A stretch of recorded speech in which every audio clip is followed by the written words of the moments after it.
steal for number 10. I mean, if we're gonna defend Pedro the Cruel, he was obliged to defend his throne against his father's 10 illegitimate sons.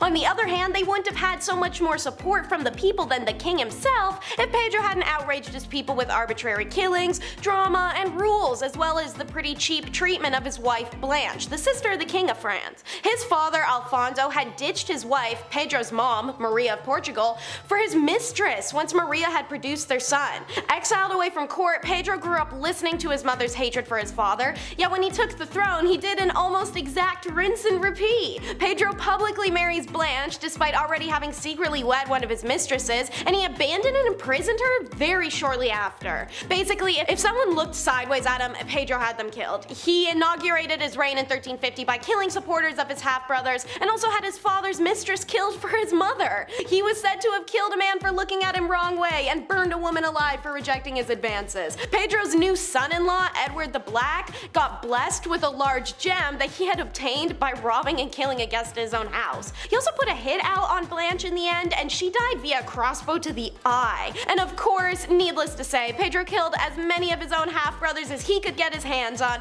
primarily through various forms of deceit. On to number 9, which is Charles of Navarre, who can also be called the double-crosser's double-crosser. See, Charles came from a branch of French royalty that had renounced its claim to the throne, but clearly Charles did not share that sentiment. He is crowned in 1349 and was driven by revenge and a disproportionate sense of entitlement, quickly earning himself the nickname Charles the Bad as he attempted to expend Navarre's territory into France and Spain via schemes, plot, and deception. Ultimately, he failed and ended up marginalized and alone. In the words of historian Barbara Tuchman, Charles was volatile, intelligent, charming, violent, cunning as a fox, ambitious as Lucifer, and more truly than Byron, mad, bad, and dangerous to know. His only constancy was hate. One of Charles's first targets was King Jean II's favorite minister, whom he had killed by thugs. Over the next 3 decades of the 100-Year War, as France contested with England for control over territory on the continent, Charles changed sides so quickly and so often that it made everyone's head spin, and making contradictory deals with each side of a conflict at the same time. He attempted one coup and twice tried to poison the king in like a real-life Game of Thrones fashion. And trust me, there's a lot of old nobility stories like this one, so if you're interested in hearing more of them, I recommend you take a moment to subscribe to The Hive.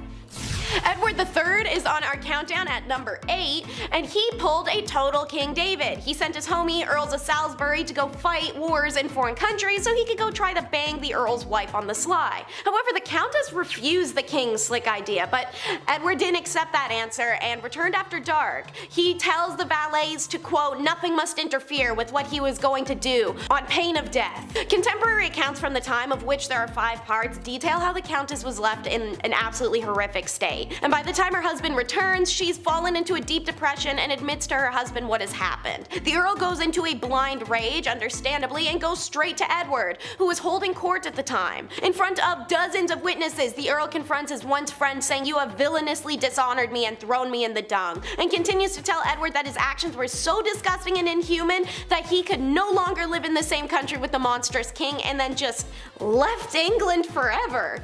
As for the Countess, Alice, all we know of her fate is that the Earl made sure she had an independent income and was returned to her family's care before he left. You learned this story young. It's number 7, King John, aka the Magna Carta King, and one of the worst, if not the worst, King of England. John's offenses are almost too long to list. Even before he was king, the bugger was on some BS. When his older brother Richard the Lionheart was away on a crusade, John attempted to seize the throne by plotting with the King of France, Philip Augustus. Ironically, all those years later, when John is finally king, he starts his reign with the greatest dominion in Europe, England, large parts of Wales and Ireland, also Normandy, Brittany, Anjou, and Aquitaine. Yet within 5 years, he had lost almost all 3 continental territories to Philip Augustus. This loss of continental inheritance was an embarrassment, and John was determined to win it back. Unfortunately, he was not competent at warfare, and the attempts dragged on and drained the bank account. To quote MagnaCarta.com, to raise the massive armies and fleet this enterprise would require, he wrung unprecedented unprecedented sums of money from England. Taxes were suddenly demanded on an almost annual basis, nobles were charged gargantuan sums to inherit their lands, and the lands of the church were seized, and the Jews were imprisoned and tormented until they agreed to pay extra.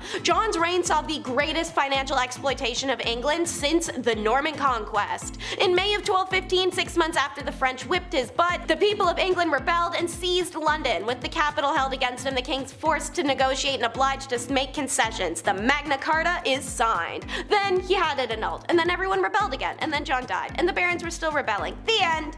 Next up is William the Conqueror, and he's number 6. Before we called him William the Conqueror, he was actually William the Bastard, like something out of a movie. His nobleman father Robert came across his tanner mother washing clothes by the river and falls head over heels for her. As a result, the royal heir was not technically royal heir material, but don't let Robert or William hear you say that. Between the two, anyone who ever made fun of William's mother was killed, and usually pretty brutally. An example is when the villagers of Alençon hung tanning hides in the trees to mock William's mother's status. William stormed the castle, captured 32 defenders, and had their hands and feet cut off. William, a duke far removed from royal lineage, didn't think too much about England until 1051, when the childless King Edward the Confessor made a truly bizarre decision. He chose William to be his heir. Then, seconds from death, in 1066, he revoked it. William decided, no, I'm getting what I was promised. However, England was in a full-blown crisis of succession for years until William defeated Harold II at the battles of Hastings and became the new King of England. In wake of his victory, William ordered the harrying of the North. In order for the English population to understand its new state of affairs, he sent his men to the north to kill, en masse, and pillage stocks.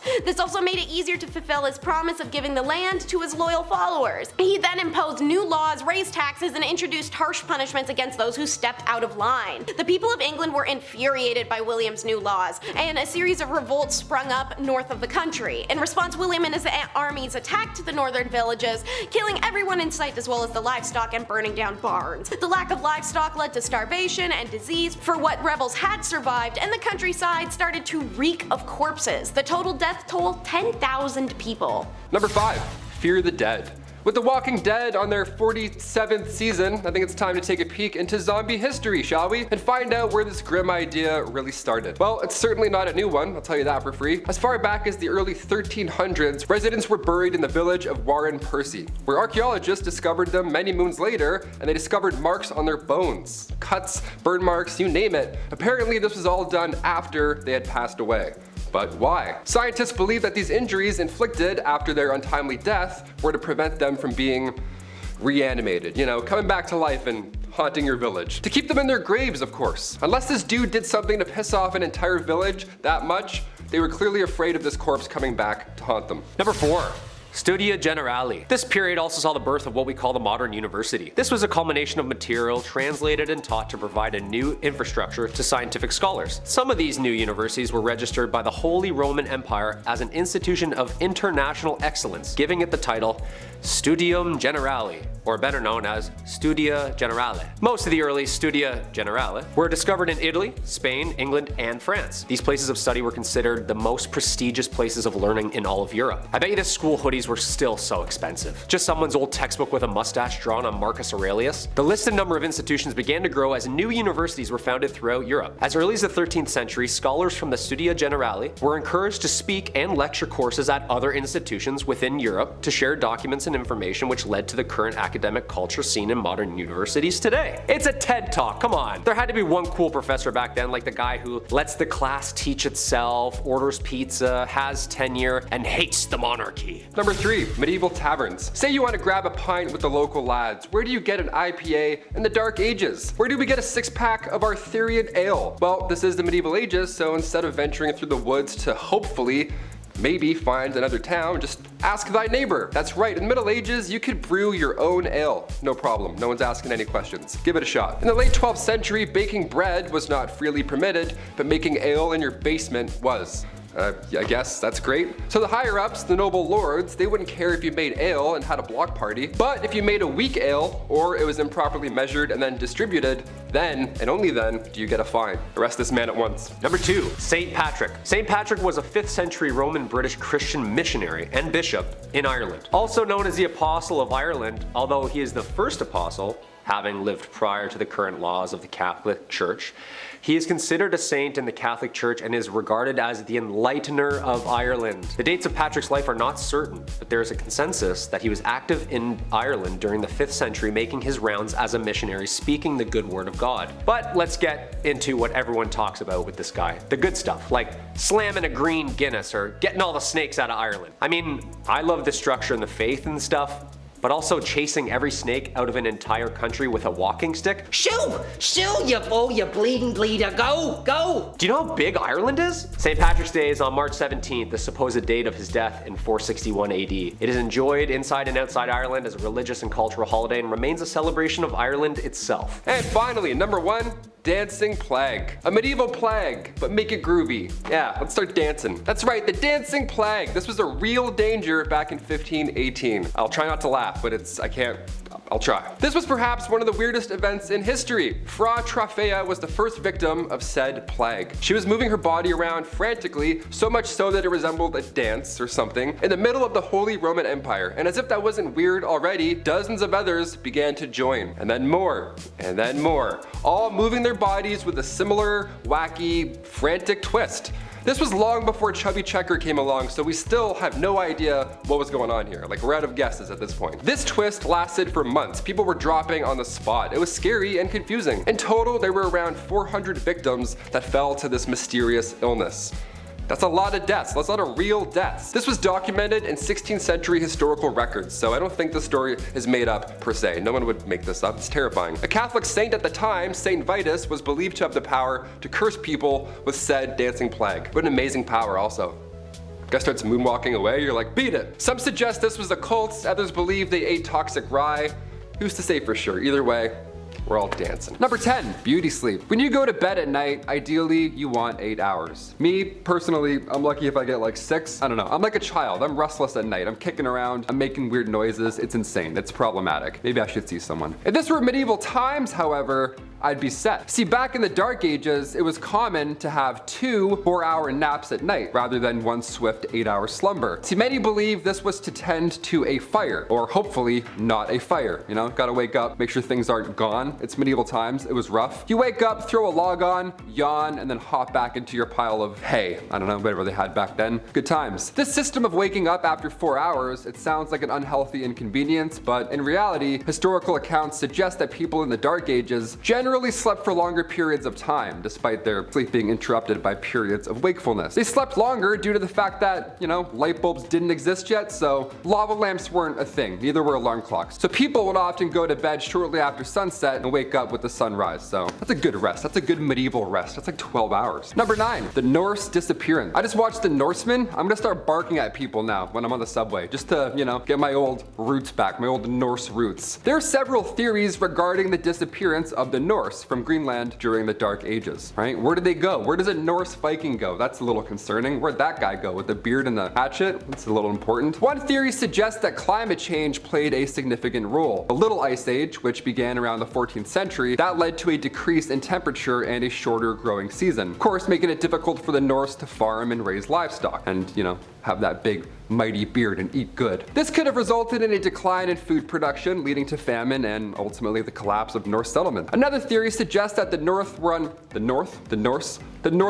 Another theory suggests that the Norse were unable to adapt to the harsh conditions of Greenland. The Norse were used to living in more temperate climates, and the extreme conditions of Greenland could have been too difficult for them to endure. They were a little too hot for comfort. Finally, there's a theory that the Norse were driven out by the Inuit, who had been migrating into Greenland around the same time as the North. So a little bit of a beef happened there, a little West Side Story with Vikings, if I may. The Inuit were skilled hunters and fishers, and their presence could have put pressure on the North settlement, ergo war. But it's likely that the combination of these factors contributed to the disappearance of the North altogether, so exact reason, that's still a mystery. I vote the Inuit though. There's probably some beef. There's probably some settlement beef. Number 8, Green Children of Ublyt. Now this is a medieval story that tells the tale of 2 children who randomly appeared in the village of Ublyt in England, but they showed up with green skin and they spoke an unknown language. So aliens confirmed, for sure aliens. I wouldn't even open that door. The children were taken in by a nice local landowner, and although they were initially very distressed and refused to eat any human foods, they eventually adapted to their new surroundings. Again, green children didn't speak English. Aliens. Reminder. The boy eventually learned to speak English over time, and he explained that he and his sister came from a land where the sun does not shine and everything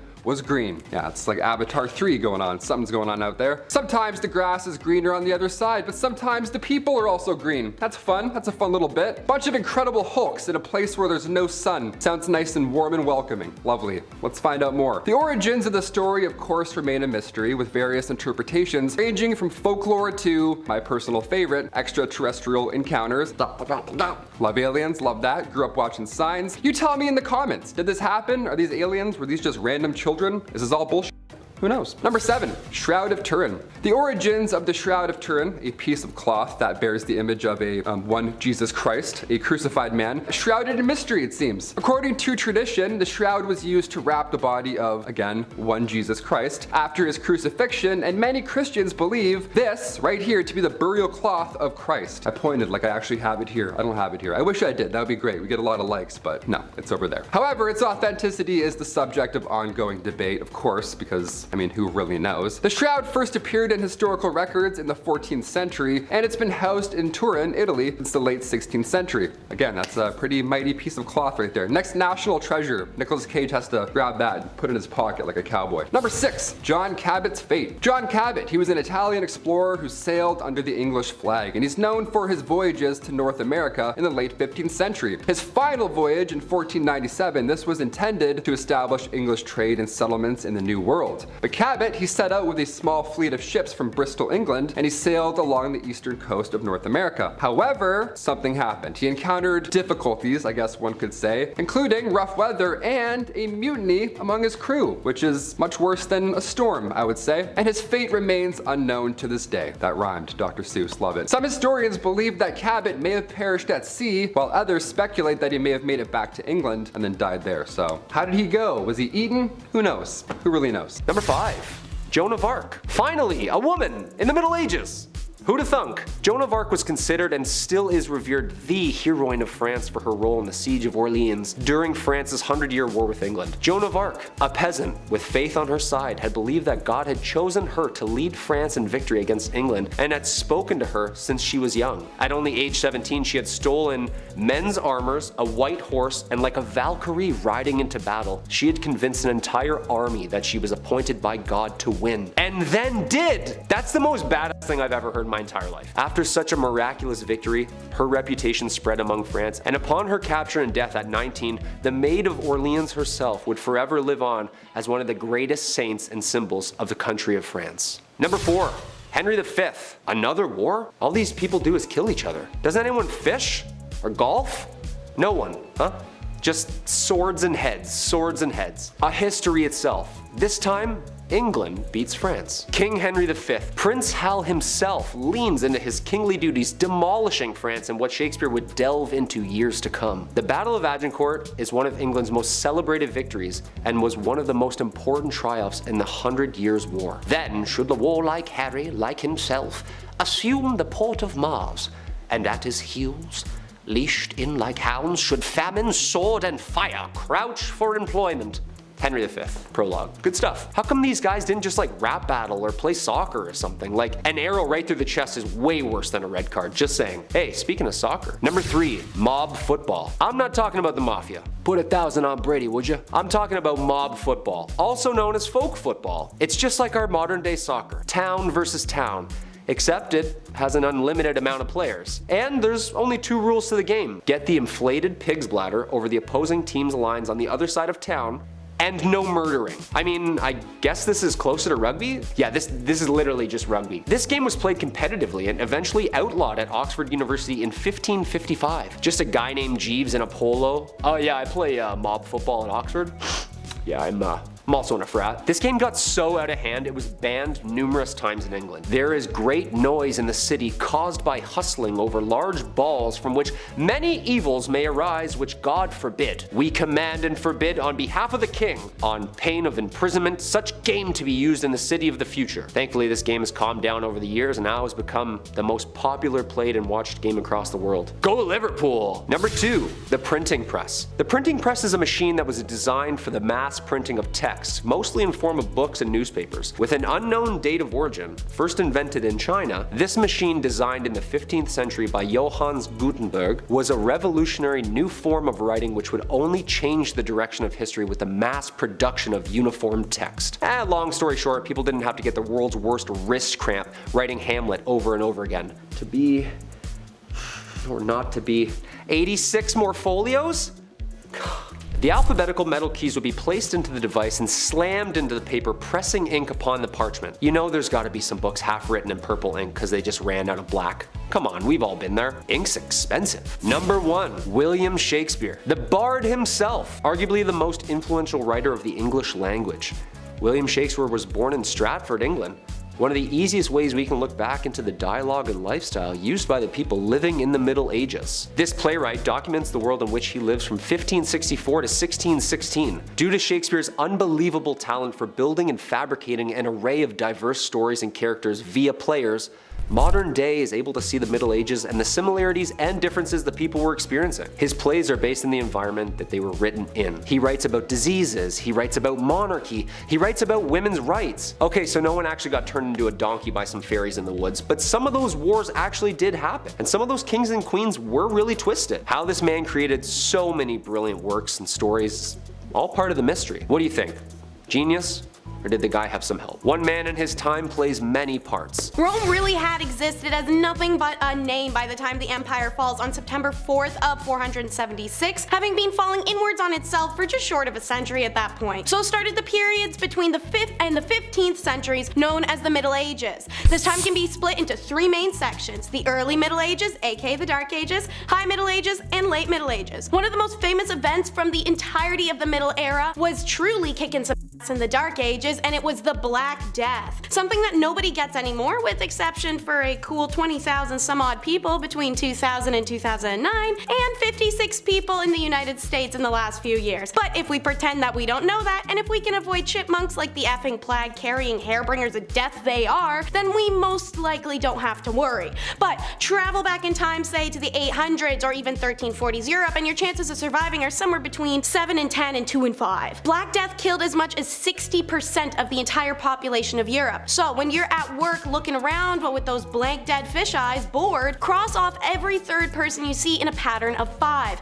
and try to figure out how many of them are gone and who you'd manage without. Probably now being in a position to go, hey boss, looks like you need new middle management team, and ain't since nobody left, hooray, promotion. That's exactly what happened in the Middle Ages too. After half the world died, kinda changed the balance of power. Suddenly peasants could ask for pay raises and improvements in working conditions, and life got a little better for them. This was further developed by the evolution of feudalism, and as a result the first banks and widespread money supply appeared for the first time in Europe. RIP freedom, hello capitalism. And speaking of the workforce, how about their dirty jobs? Knight, tosher, rat catcher, oh my, there's no shortage of terrible jobs in the Dark Ages. So let's cover a few. So a leech collector was a woman's role. She was often living in the countryside near marshes and bogs, just generally dirty open water spots where she could strip her legs bare, grab a bucket, and wade into the mud, waiting for leeches to sucker themselves on. At that point she could scrape the buggers off, bucket them, and then sell them in town to physicians, the wealthy people, beauty stores, whatever.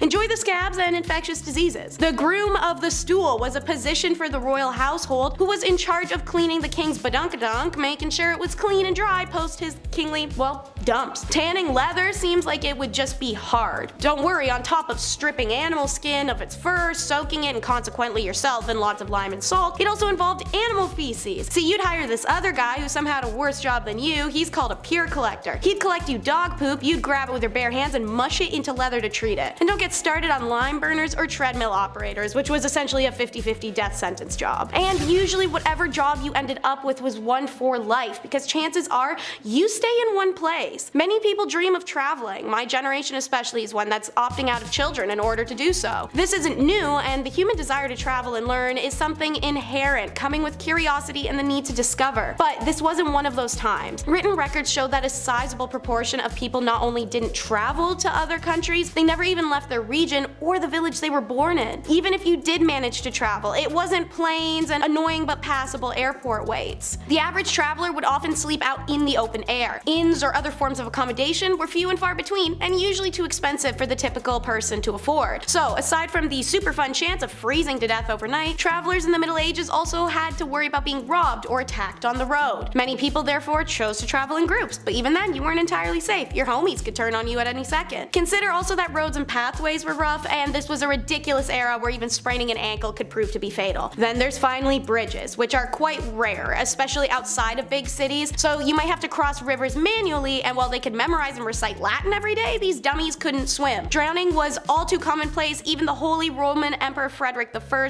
died while attempting to cross a river. So if you're gonna live in one region, one city, and one house your whole life, naturally it would be a dingy shack. Because peasants' homes were small, often just made up of one room. They were constructed of wattle and daub, a type of method of constructing walls, in which vertical wooden stakes, or wattles, are woven with horizontal twigs and branches, and then daubed with clay or mud. Then they'd have a thatched roof to boot. And if they're well constructed, these bad boys could be waterproof and stand for a decent amount of time. But they required upkeep, and not everyone can afford that, especially seeing as it's essentially papier-mâché twigs and mud. You really had to stay on top of this. Inside of a hut, a third of the area was penned off for animals, which lived inside with the family. I know people that complain about the smell of a cat litter box. My guy, you could have had a whole donkey living next to the kitchen sink.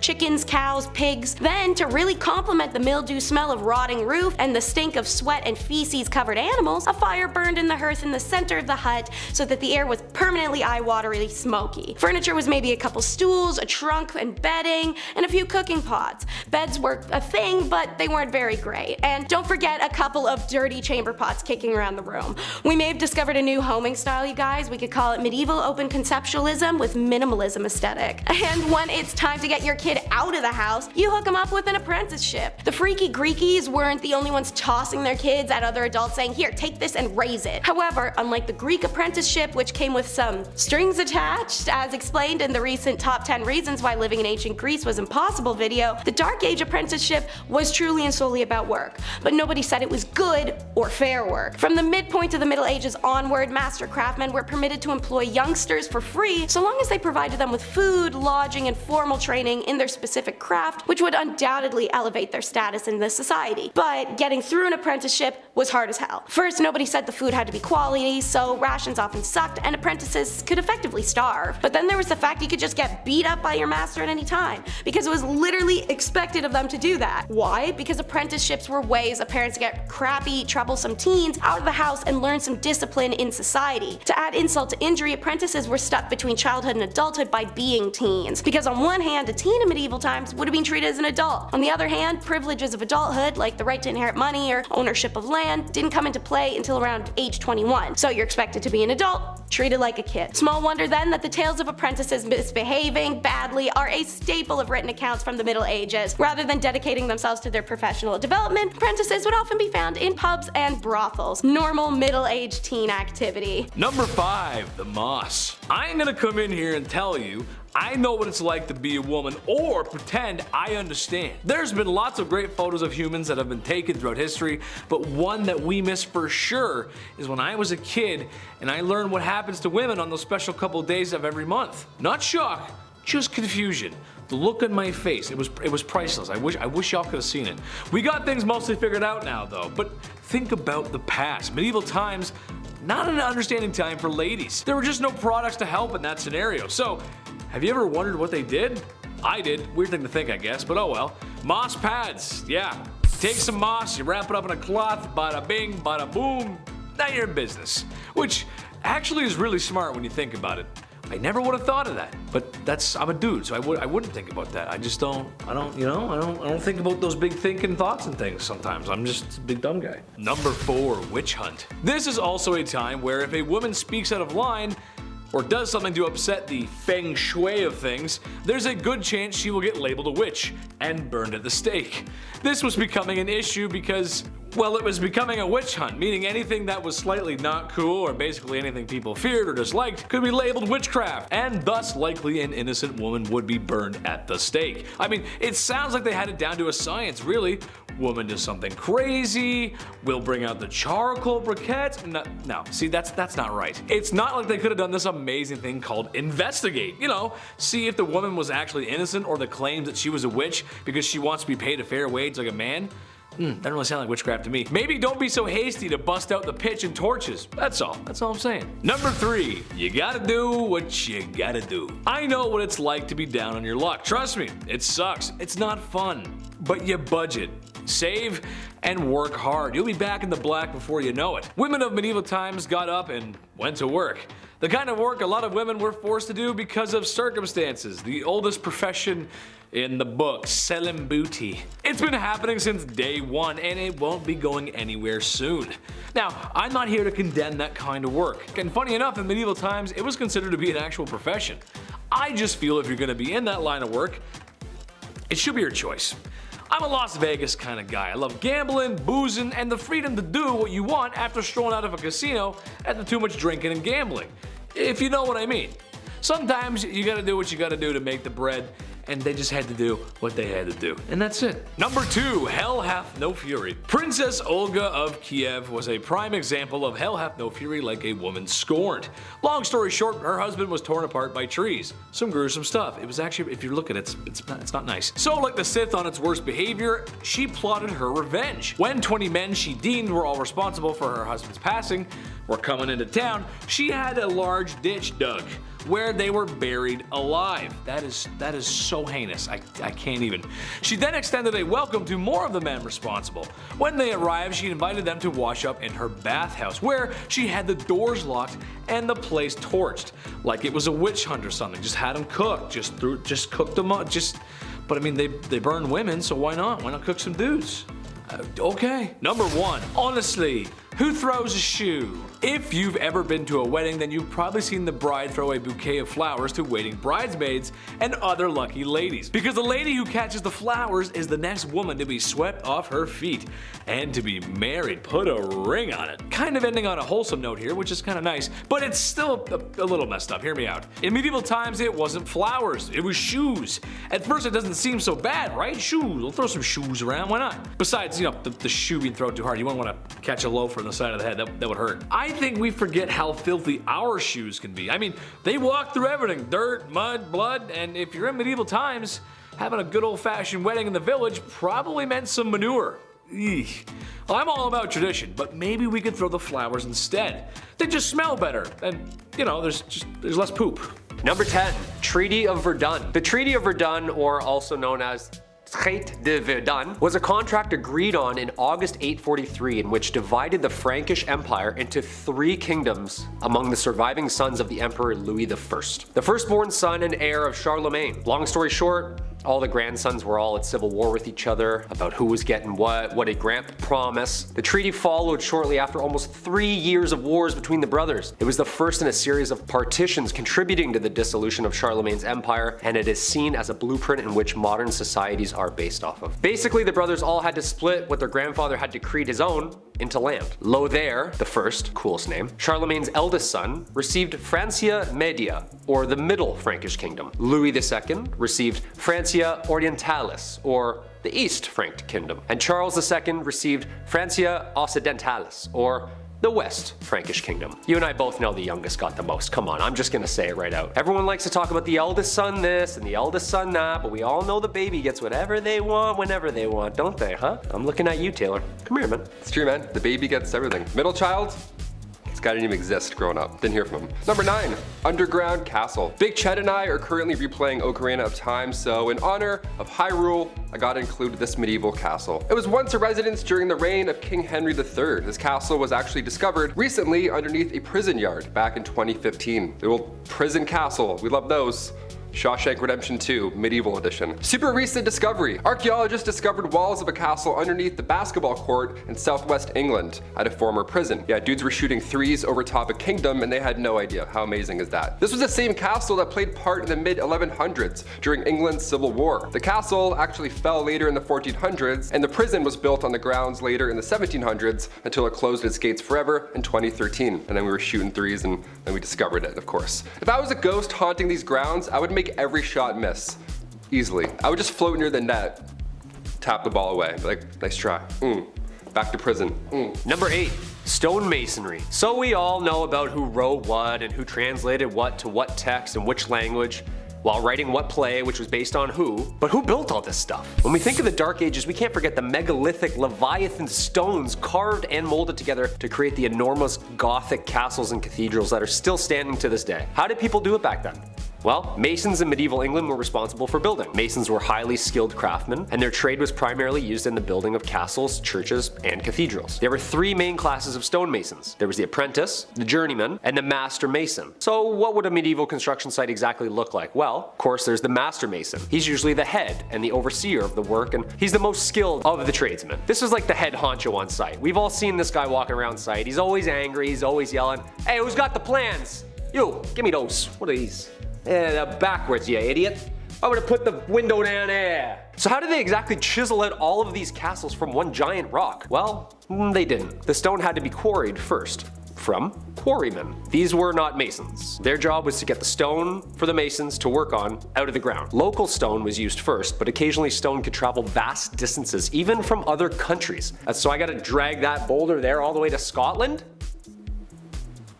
Okay. Some of the most beautiful architecture ever created can be still seen across Europe. The amount of time and skill it took for these people to have designed, constructed, and chiseled such megalithic sites still baffles me. I'd be trying to read the plans still.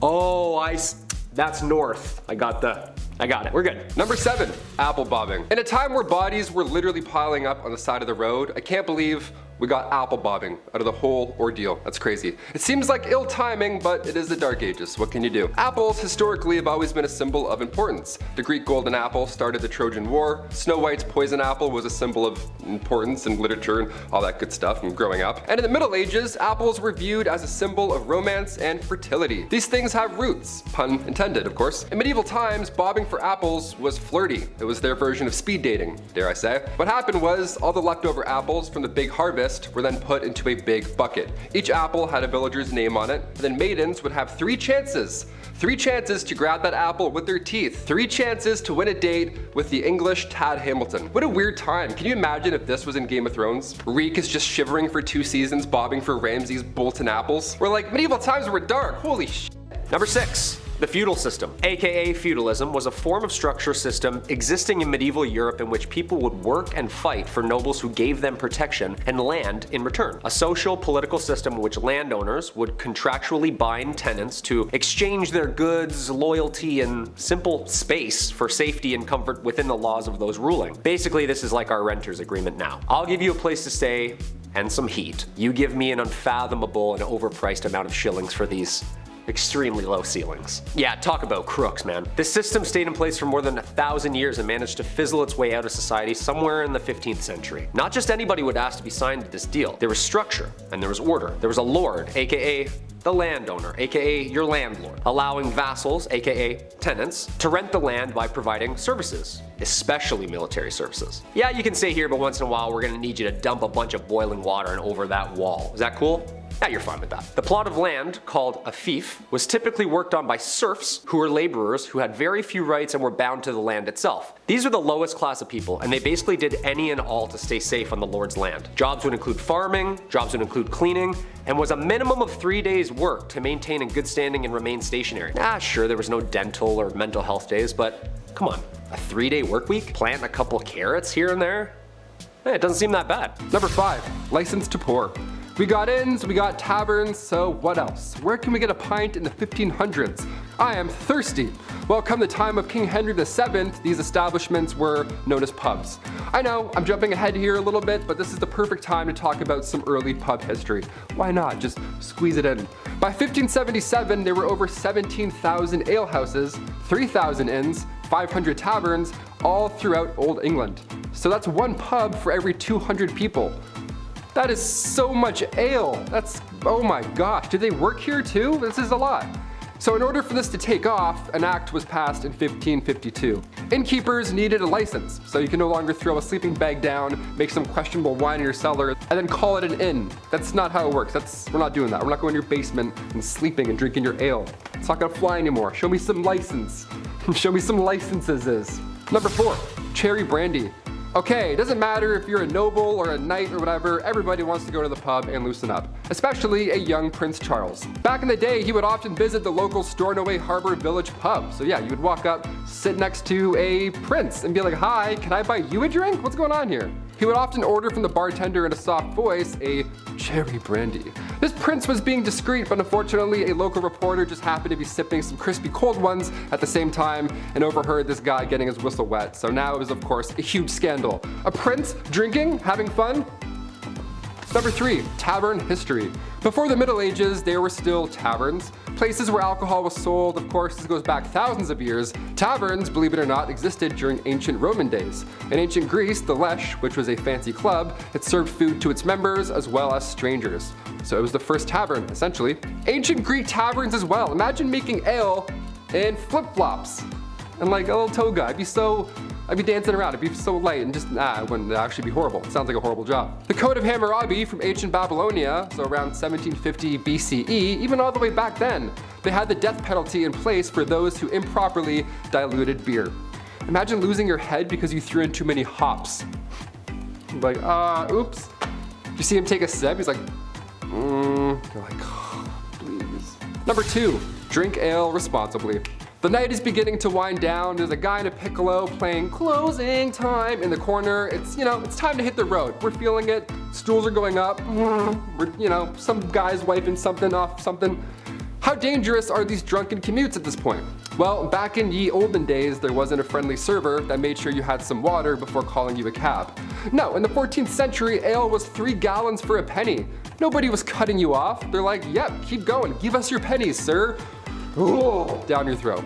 In 1276 in Elstow, a man named Osbert Le Whale came home from a local tavern just extremely intoxicated, not looking good. So much so that he fell and hit his head on one of the many stones around his house, and then, well, Bob's your uncle. Yeah, get home safe. If you're gonna drink, do responsibly and get home completely safe. And finally, number 1, the ride home. Like I just said, this was a lawless time. People would go to the tavern, slam tons of ale, and then just ride a horse home. Like it was fine? Yeah, not a great idea at all. This is drunk driving back in the day. More often than not, these guys would fall off, or get lost, or pass out on their horse and just end up in a different place. Imagine an unconscious knight strolling through a village at 6 a.m. You're like, that's Eric. That's literally Prince Eric. He's gone. He's asleep. In the early 1300s, it was pretty common for your husband to just not return at all. He would just leave the bar with the lantern, not see the well in front of him, trip, fall in, and drown. Like, you couldn't see anything. There was no street lights back then. What a way to go out. Horrible. There was one report of a man who was on his way home from the local tavern. He had to go to the washroom, break the seal. Classic. So he decided to pull over and then go and relieve himself in the pond. But during so, he fell in and then drowned. Yeah, so back then it was just a bunch of drunk guys walking around uneven roads. So yeah, accidents are bound to happen. Guy's not even intoxicated. He's like, God, this road sucks. Number 10. The Doomsday Book, 1085. The Doomsday Book was created under William I, also known as William the Conqueror. Like, you're already the first, man. You don't need 2 names, come on. This guy basically drew up a book to document people's money so that he could tax them. Oh yeah, this is the very first time surveyors went town to town and recorded how much money you would owe for simply just doing you. Men would show up at your house asking how much money you made and document your spending habits. 5 shillings on groceries, huh? Okay. And 5 on that phone plan. Look, tax season's coming up, Arthur. It's not looking good, man. Talk about a bunch of crooks, huh? Imagine owing someone money for just trying to make an honest living. Yeah, thank God that didn't catch on, right guys? Oh, speaking of, I gotta phone H&R Block. Number 9. The Crusades. A 3-part miniseries spanning over 200 years. These bloody and ruthless wars were battled between Muslim and Christians for the proprietorship over sacred sites and the land in the East Mediterranean. A 3-part miniseries spanning over 200 years. These bloody and ruthless wars were battled between Muslim and Christians for proprietorship over sacred sites and land in the East Mediterranean. Wars that resulted in 6 million deaths. The Knights Templar, a brotherhood of highly trained soldiers horseback bashing their way through the East. These guys were the real deal, almost like the Navy SEALs of their time. We've seen these paintings. The elite fighting force with the red cross painted on their chests. I wonder if they had to do a Hell Week. These soldiers were the most trained and savage fighters in all the Christian armies. Richard I leading the third and final crusade, earning him the name Richard the Lionheart. Back then the names were always something so aggressive and scary. It was never like Richard the Clownfish or Henry the Pygmy Goat. No, we need fear. Way more fear. Number 8. The Magna Carta. The year's 1215. We need some laws, people. This document was one of its kind. A document setting out the laws and limitations from the common man to King John himself. A legal system written down so that there are clear do's and don'ts. No free man shall be seized, imprisoned, dispossessed, outlawed, exiled, or ruined in any way, nor in any way proceeded against except by the lawful judgment of his peers, and the law of the land. Did you get all that? Write that down. Except women. They don't have laws. And they can't act in plays. Sometimes people needed to face the music. And even animals. Huh? That's right, animals. Being tried in a court. A lively and popular event trying any law-breaking animal from goats to pigs to even chickens. Ladies and gentlemen of the court, did you, Mr. Feathersworth, peck the floor, yes or no? Objection, Your Honor, leading the witness. My brain can't fathom this, guys. Number 7. The Battle of Bannockburn. This infamous battle between Scotland and England was one of the most important battles of the Middle Ages. The end of the bloody war for independence. Basically, Scotland was like, yeah, we're gonna go over here and roll our R's. The gruesome wooden wars were caused by the English invading Scotland in 1296. A leader slowly rising the ranks, William Wallace, the guardian of the King of Scotland himself, holds off the English forces and is knighted a hero to Scotland. Unfortunately, like every hero back then, he was also hated. He was captured, hanged, drawn, and quartered. Like, why do you have to do all that after he dies? Like, he's dead. Not fun. The battles between Scotland and England ended in 1314 with Robert the Bruce securing Scotland's independence, adding like 45 more dialects to the UK. Freedom! Number 6. The Black Death. Ooh, talk about a curveball. The year's 1348. People are saying things like, don't let the bed bugs bite. Clearly not a very clean and safe time. The Black Death, aka pestilence, aka the Great Mortality, or simply known as the Plague. Single-handedly the worst pandemic ever recorded in history, wiping out somewhere between 70 to 200 million people. Ooh, now I get where bless you comes from. Someone sneezed back then and everyone's dead at 14. This is where we see those doctors in the terrifying bird outfits with the long noses stuffed with garlic and herbs. Excuse me? Yeah, he's not wearing a mask. I'm just trying to watch a cat publicly get skinned. Yeah, 6 feet please. Some doctors prescribed urinating on a person so that the bad smell would drive out the infection. Can you imagine? Just a doctor writing you up a script and go ahead and pee on yourself about 4 to 5 times a day. Take with food. Should be gone early next week. And just let me put my mask back on here before you leave. There you are. The plague started in Europe in October 1347 when 12 ships from the Black Sea docked at the Sicilian port of Messina. Most sailors aboard the ships were already dead, but those who were still alive were covered head to toe in black boils that oozed pus and blood. Ugh. Sometimes the Black Death included fever, chills, vomiting, diarrhea, temporary loss in motor skills, and then, of course, death. At number 5, kidney stones. Now, I can't say that I'm all that familiar with the way that kidney stones are treated these days, but I would assume that it is very different and not as terrifying as how they were treated back in the medieval age. After learning about this, I'm convinced that this could double as a form of torture. Basically, how it went down is a physician's assistant would be sitting on top of you while you had your legs strapped to your neck. And then as the assistant was holding you, the doctor would stick 2 of his fingies up your little booty hole, press his fist against your pubes until he felt a hard pellet indicating a stone. After the diagnosis, then it would be removed through the bladder using a sharp instrument. Now, I've never had a kidney stone, so I don't know how painful it is to have one, but for those who have experienced this, would you rather go through this medieval procedure or just tough it out until you pass the stone yourself? At number 4, butt stuff. Even back in the medieval age, they had treatments for hemorrhoids. This illness was often associated with Saint Fiacre, also referred to as the quote, patron of hemorrhoids. A 7th century tale said that this monk cured his illness by sitting on a sacred rock for several hours, and so in the medieval age, some physicians believed that the same method could apply to other people's butts. Obviously, that didn't work, so some other superstitious physicians came up with an alternate and more nightmare-inducing way of getting rid of hemorrhoids. If you didn't want to sit on a sacred rock for an extended period of time, you could always get a red-hot iron tube put up your butt. Yeah, I don't think it gets any worse than that. At number 3, Belladonna. Belladonna, deadly nightshade, whatever you want to call it, doesn't make it any less poisonous. This plant is one of the most toxic plants around, but that doesn't mean that people haven't tried to use it in their personal use. Normally, we want to stay away from toxic things like chemicals and X's, but back in the days of old, people said full send and used belladonna as eye drops. Yeah, that's right. Even though this is literally poisonous, they thought, let's put it in our eyeballs. The organs that we use to see, because that's a bright idea, right? Many people, mostly women, used eye drops made out of deadly nightshade because it changed the size of their pupils to make them look more starry-eyed, and that was seen as a beauty trend. In moderation, these eye drops wouldn't really cause too much damage, but prolonged use of the poison could see some serious health concerns like stiff muscles, short-term memory loss, confusion, disorientation, and in some cases death, because it could literally paralyze your heart. And if you're thinking, man, I'm so glad we don't do that anymore, then think again, baby, because if you've ever been to the optometrist and you've had your pupils dilated, guess what they use? That's right, belladonna. It's not harmful to put just a couple drops in your eyes and not to do it again for a while, but if you get your hands on it and start using it too much and in high dosage, then you're in for some trouble. At number 2, trepanation. Trepanation is the process of drilling or scraping a hole into the human skull.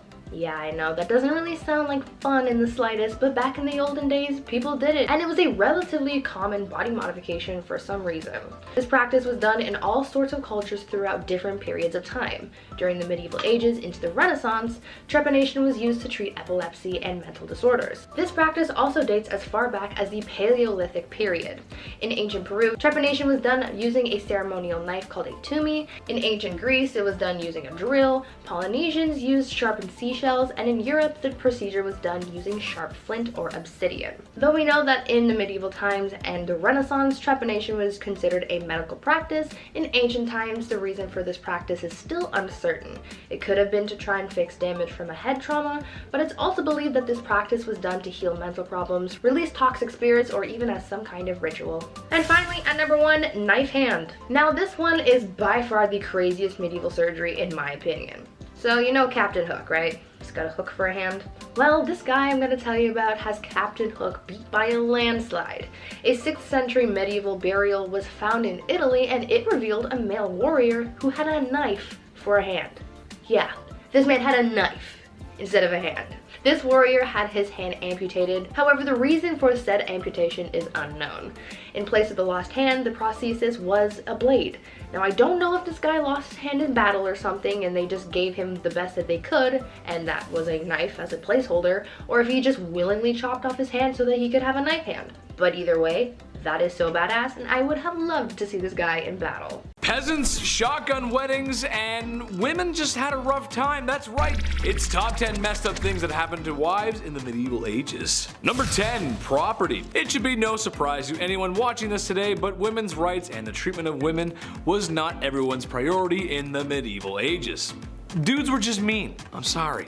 Where did it all stem from? I'm not sure. I'm just a guy with blue eyes, and sometimes I say funny stuff. But what I do know is that women were treated more like men's property, which is that sucks. That's gross. No one likes that. Which they are not, thank you very much. Sometimes women were traded like currency for livestock animals, land, and just business dealings in general, because women didn't have a say in the matter. Like, I'll give you 2 goats for my daughter. Here you go, dude. Which is just, that's not a fair deal, dude. That's not a trade, man. Not a trade. Number 9, promising young woman. Remember when I said if I talk about medieval times, I was gonna bring this up? It's a classic, a medieval staple. Couldn't talk about medieval times without it, really. What am I getting at? Well, that's marrying a woman in her midlife, about 12 years old. Yeah, I know, it's gross, deplorable, despicable, naughty, and just unsavory. Okay, so people only lived to their mid-30s and 40s back then, so time is of the essence. Sure, I get it, but come on, man. I am hereby banning any cradle robbing or diaper sniping. That includes the dudes who out of high school and they're dating a woman still in high school. I'm banning it, that's it. Chetty says no. Number 8, bedroom watch party. Okay, let me paint the scene for you. It's 2009. You just finished pre-drinking and watching the latest episode of Jersey Shore with your friends. There's enough hair product in your hair to keep a bowl of lime jello still. You slap on some Uggs and head to the club.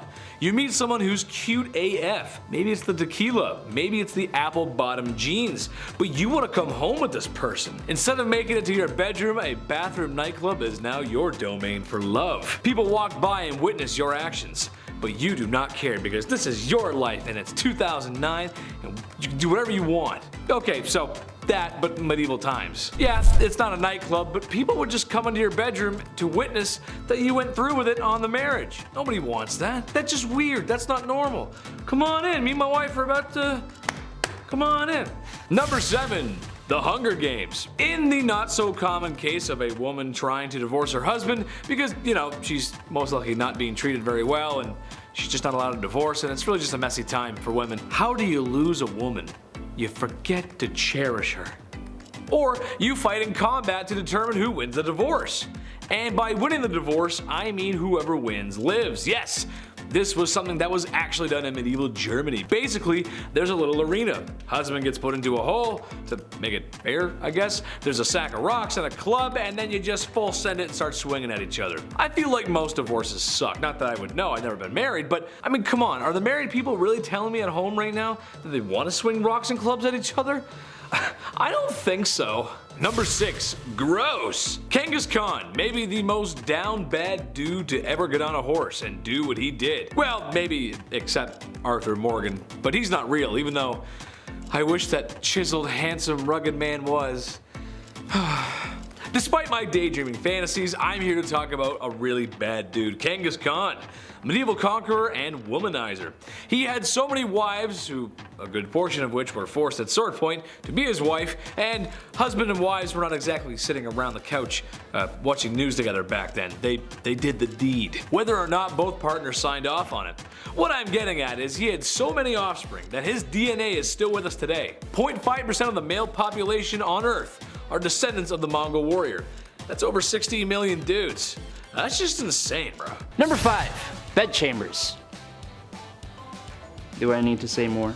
Actually, yes. See, while the bedchamber was the place where the deed was done, those lucky servants that were allowed to actually stay in this room with their lords and ladies often slept on the floor, wrapped in blankets and soaking up the heat of the fireplace. The castle itself usually had a cold dampness about it, which sounds lovely. So there were often tapestries hanging on the walls to counteract this. The servants on the floor thing makes me think of when you had like sleepovers and you had to tiptoe through all your friends sleeping on the ground to leave the room. Number 4, gatehouses. Now for a place with the least amount of holes. Actually, it probably had the most. The gatehouse was probably the most fortified structure in the castle. The holes we have here were for the sole purpose of hurling or shooting projectiles. Some were for traps and obstacles. The gatehouse was a house for the main weak spot of the castle, the front gate. And as such, it had to be the most defendable part of said castle. It was also usually the most lavish and ornate part of the castle. If you're inviting Lord Reginald from across the way to your castle, you want him walking through that front door thinking, hey, this guy could absolutely defend against me, but also he has impeccable taste. Number 3, the dungeon. You knew this was gonna be here. Don't pretend to be surprised. Well, guess what? It ain't as common as you might think. And it wasn't always a deep, dank cellar in the bottom of the castle. It actually started off as a prison in the tippy top of the tallest, safest tower. Apparently, keeping people in cells wasn't actually commonplace at first. You probably just, you know. But hey, when they did have dungeons, then yeah, they were pretty grim. They were always put in the coldest, darkest, most moist part of the castle. And they were usually just prisons. Number 2, Ublyt. Bouncing off the dungeon is a much smaller dungeon, and hey, another hole. Yep, this one is kind of worse than a latrine though. You see, this is a hole that they would actually put people in. Imagine being put in a hole in the ground, where it was too small for you to actually sit down, with a trapdoor on top, too high to reach. That's an oubliette. The word oubliette is actually from the French word to forget, which is what they'd do. They'd put you in this hole and then forget about you to die. Lovely, right? Number 1, torture rooms. Here we are. Now, how many of you weirdos came here for this one? This room is separate from the dungeons usually, not always, but it was at least not very far. Still gotta keep your prisoners cold and dark as you make them squeal for the end, right? Wow, that was dark. This was the room where you'd keep all your favorite tools of the pain trade. Stretched, hung by your ankles, fire, tools of all kind.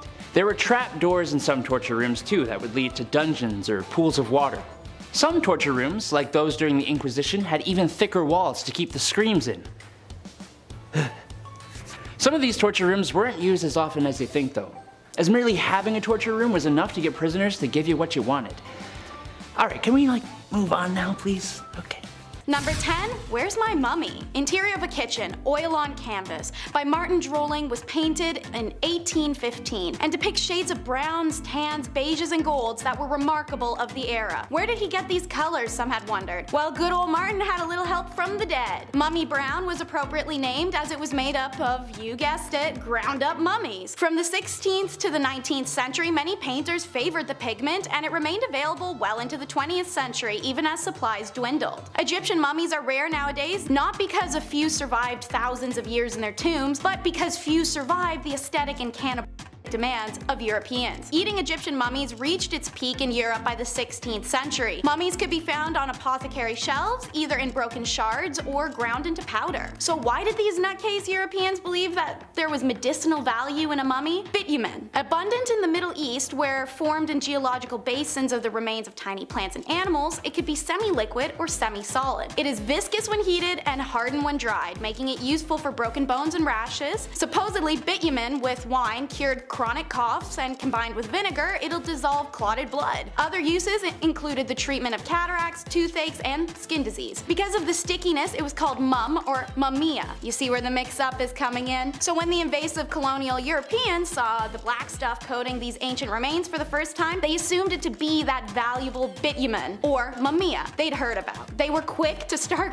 gobbling it down. The mummified remains of Egyptian pharaohs were sold as medicine in Germany well into the 20th century. And speaking of the dead, how about using them for decor? Ballroom of Bones is number 9. Not all bones are tasty enough to eat, and sometimes you got more of them than you can handle, so that's where ossuaries come in. In older times when people perished often before 50, there was obviously a lot more human remains to be disposed of. But sometimes there's not more space. So, as a space-saving technique, the skeletal remains of buried bodies would be dug up and moved into underground crypts called ossuaries. Many more remains could be stored that way, as bones didn't need the whole space that a body did, and could also be stacked, hung, or broken into position. The Brno ossuary in the Czech Republic is the second biggest in Europe, featuring chandeliers, artwork, words, crosses, really anything that can be made up of bones. These structures and pieces can be incredibly elaborate. Hull State Charnel House features hundreds of hand-painted skulls, and the Sadlec Church ossuary even features a large crown made up of human remains hanging over the pew where they preach from. If you're goth, you may want to consider that for a marriage location. Let's get hot with Greek fire in at number 8. Greek fire, arguably the Jesus of the flame world for its ability to walk on water, baffles historians and scientists alike to this day. Invented in the Byzantine Empire in the 7th century, this fire was used to defend their empire from invaders. Countless documentation verifies to us today that the stories of this fire was very real, but because its formula was a state secret, nobody's quite sure what it was used to create this liquid. The substance could be thrown in pots or shot from tubes. It apparently caught fire spontaneously and could not be extinguished with water. It could burn on top of it. It was heated and pressurized, then delivered via a tube called a siphon at the Grecian enemies. What's truly fascinating about Greek fire is that armies who captured the liquid concoction were unable to recreate it for themselves. They also failed to recreate the machine that it was delivered from. To this day, nobody knows exactly what the ingredients went into this mixture. Dance the day, night, and your life away with number 7 in the countdown. The Kavik incident is one of the first few recorded instances of dancing plagues. Later, there are stories of unstoppable, sometimes fatal, dancing in the German town Erfurt in 1247. Shortly after, 200 people are said to have danced themselves all over a bridge of the Moselle River in Maastricht until it collapsed, drowning them all. The 1518 event was most thoroughly documented and probably the last of several such outbreaks in Europe, which took place largely between the 10th and the 16th centuries. A woman reportedly stepped into the street and began dancing, seemingly unable to stop, and she kept dancing until she collapsed from exhaustion. After resting, she resumed the compulsive, frenzied activity. The more she continued, the more others were afflicted, and within a week 30 others mimicked her strange behavior. Alarmed city officials thought maybe more or better dancing was the solution, so they gathered up the real pros and some music and arranged dancing halls to help the afflicted boogie this out. Instead, the opposite happened, and now as many as 400 people were consumed by the dancing compulsion. A number of them died from their exertions. In early September, the mania began to abate, and that's the last we know of this phenomena. So what is this plague, and why were all these people dancing themselves to doom? Well, the explanation at the time was the usual stuff like demonic possession or your blood was too hot. Modern day, it's likely because of ergot poisoning from molding rye flour used to make their bread, as it's been known to cause hysteria and convulsions. To this day, hundreds of accounts of dancing plagues are found recorded in Dark Ages, but we have no explanation as to why. I don't see dead people, I see green people.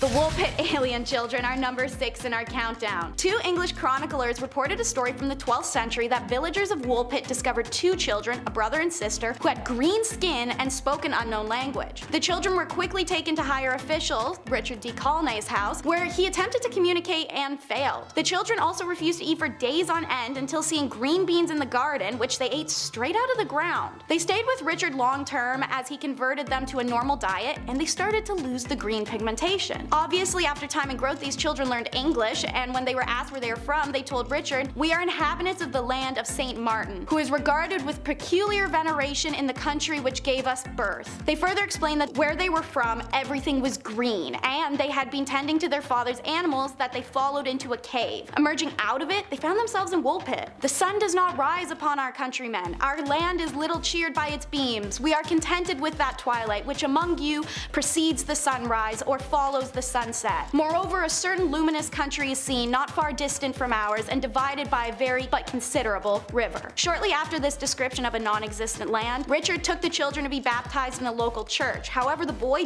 died very shortly after from an unknown illness. The girl, known as Agnes, grew into adulthood and married. She remained private and spoke little to many, and so the secret of their original homeland died with her. Up the tower we go for number 5. It's Richard III.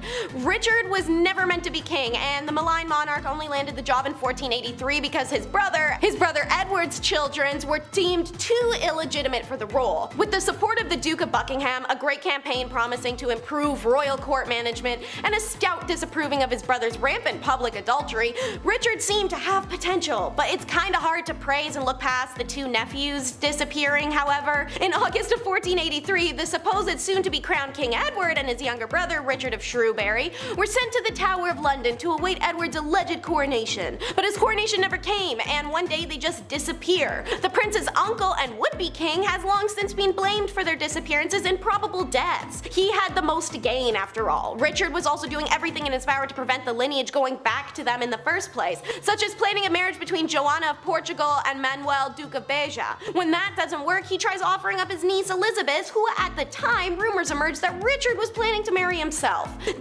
This rumor more than possibly drove some to side with Richard's only remaining competition for the throne, Henry Tudor, the same man who defeats and kills Richard at the Battle of Bosworth in 1485. On to number 4, we have Sviatopolk the Accursed. Now, damn, that's a heavy name, but it's one well earned. I'll be more than honest, as usual, it's actually quite hard to judge if the medieval nobility of Kievan-Rus were necessarily good or evil, as we know very little about them, and what we do know is word-of-mouth stories that survived for centuries before finally being chronicled. So we've all played the kids game telephone. I don't have to tell you how easily word-of-mouth stories can be converted and contorted. Sviatopolk, the son of Vladimir the Grey, who baptized Rus to Christianity, certainly had the worst publicity possible documented. He's infamous for the death of his 3 brothers, Boris, Gleb, and Sviatoslav. Sviatopolk's reign was relatively short one, from 1015 to 1019, because brother he hadn't gotten to, Yaroslav the Wise, took action against him. Then Prince of Novgorod, Yaroslav defeated his brother, causing him to flee to Poland, where his father-in-law was based. With his help, Sivopolk returned to defeat Yaroslav, causing him to flee back to the Novgorod. It became a back and forth, taking turns driving each other away, and it was only in 1019 that Yaroslav won. Siva died at age 29, traveling back through Poland. Number 3 is Christian the Tyrant. His most notorious act was the Stockholm bloodbath of 1520, when after a 3-day coronation feast, he beheaded 82 nobles in the Swedish capital after promising them amnesty in return for intel. Up until this point, everything had been going his way. He had reunited the Kalmar Union under his rule, taking control of trade in the Baltic Sea, and married the sister of Charles the Holy Roman Emperor, joining the powerful Habsburg family. But as said by history professor Lars Biddelsgaard, Christian gained a lot of enemies in a very short time at the end of 1520. To quote, "The bloodbath was a game changer. Partly it led to a rebellion in Sweden at the time when he didn't have any money left to pay for troops. Partly it was because the Danish nobility began to fear that they would see the same fate and lose their heads. In Denmark, Christian II had carried through a modernization program, limiting the power of nobility and strengthening his power as king. And when has the upper class ever liked having their sense of entitlement towards power tampered with? When Sweden started to break loose from the Kalmar Union, the Danish nobility lost patience, forcing Christian from the throne, driving him into exile, and replacing him with his uncle. Not every ruler is ruling over a kingdom. Number 2 is John and the White Company. John Hawkwood led the White Company Knights band that tormented the countryside of France, Italy, and Spain in the 14th century. We've done quite a few videos on this channel that explain how knights are kind of like labor or bodyguards for hire when there isn't some war or inquisition going on. Because medieval aristocrats like to disband their armies the moment they no longer need their services. During those times, the men would band up and ride out. As a result, hardened soldiers often found themselves at loose ends and many miles from their homelands. Since medieval armies fed and supplied themselves by pillaging farms and towns as they went, the mercenaries knew that was efficient, free, and easy for them to accomplish, so they continued in this practice. They roamed the countryside, robbing, violating people, and kidnapping random wealthy hostages for ransom. Of course, they were available for hire, but local landowners were more likely to pay them to simply go away. This is also why chivalry was invented, a code of behaviors and rules to govern these knights to stop their overall rampant and sociopathic behavior. Although Hawkwood, who in retirement would set himself up to be a respectable citizen in Florence, was known for his more insatiable greed than his brutality,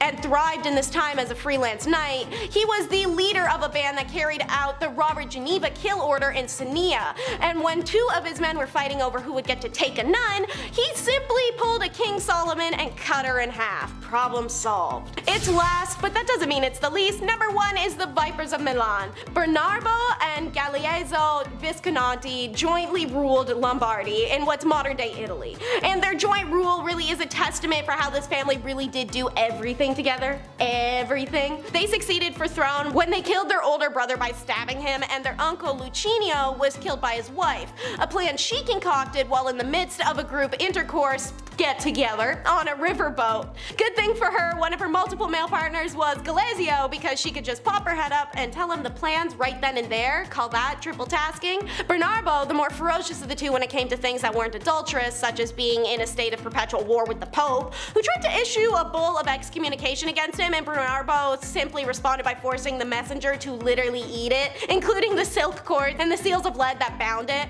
Bernardo's lusts, by contrast, were unbounded. Has he ever heard the expression about not blaming the messenger?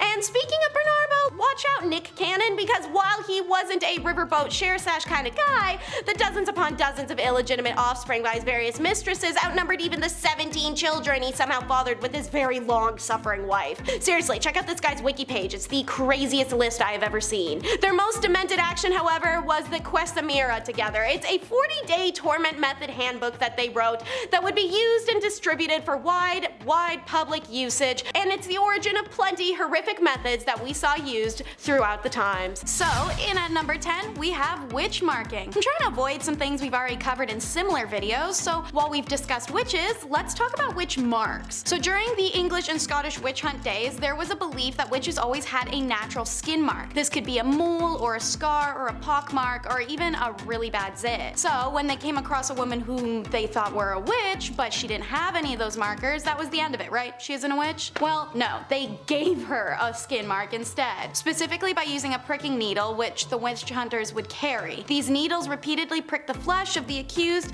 until it produced the result that wouldn't bleed but was insensitive to pain, which fulfilled the criteria of a witch's mark. It's a subtle punishment for something that they were yet to be accused of, because by giving them the mark, they could now accuse them. These witch hunt days were a whole mess. Number 9 is marking your territory. Not in a cool, sexy, I got a tattoo way, more in a Scarlet Letter kind of way. As you'll learn in this video, a woman who cheated or even was single and just engaged in intercourse of her own free will could be classified as a sinful adulterer and cheater and be punished, usually a lot worse than a man. So when Nathaniel Hawthorne wrote The Scarlet Letter, he took inspiration from real life events. The letter, which for the character Hester Prynne was just a red A, was usually the letters AD, which stands for adultery, as outlined by the Plymouth Colony Law in 1658. Multiple accounts across Europe verify that someone who was being marked was to be seen out in public without it, could be subject to public whipping and other public humiliations that ensured a person's social alienation. Like in The Scarlet Letter, when Puritan minister Arthur refuses to admit his sinful side of the act with Hester, he's branded with an A in his chest. In a man's case, while this was of course painful, it was allowed to be hidden. He also didn't have to face the societal consequences the way any woman would have. For number 8, we travel to discuss status degradation. While it still persists today, not everyone knows what it means. So essentially, you do something wrong, oopsies, you lose some of your basic human rights. You could steal something, have relations out of wedlock, cheat on your partner, miss some work. Every empire that has used this tactic has had a variety of ways that you could mess up and receive this punishment. Naturally, in times where a woman was property and couldn't buy things, own things, or do things, or breathe without having a man side-eye her for it, this was a monumental punishment to receive. Under the Roman Empire Augustus, who reigned from 27 BCE to 14 CE, a woman guilty of adultery could lose several rights as a citizen and suffer a financial burden. Noblewomen in the Kingdom of Korea during the Joseon dynasty faced a similar degradation of their societal status if they were found guilty of remarrying as a widow.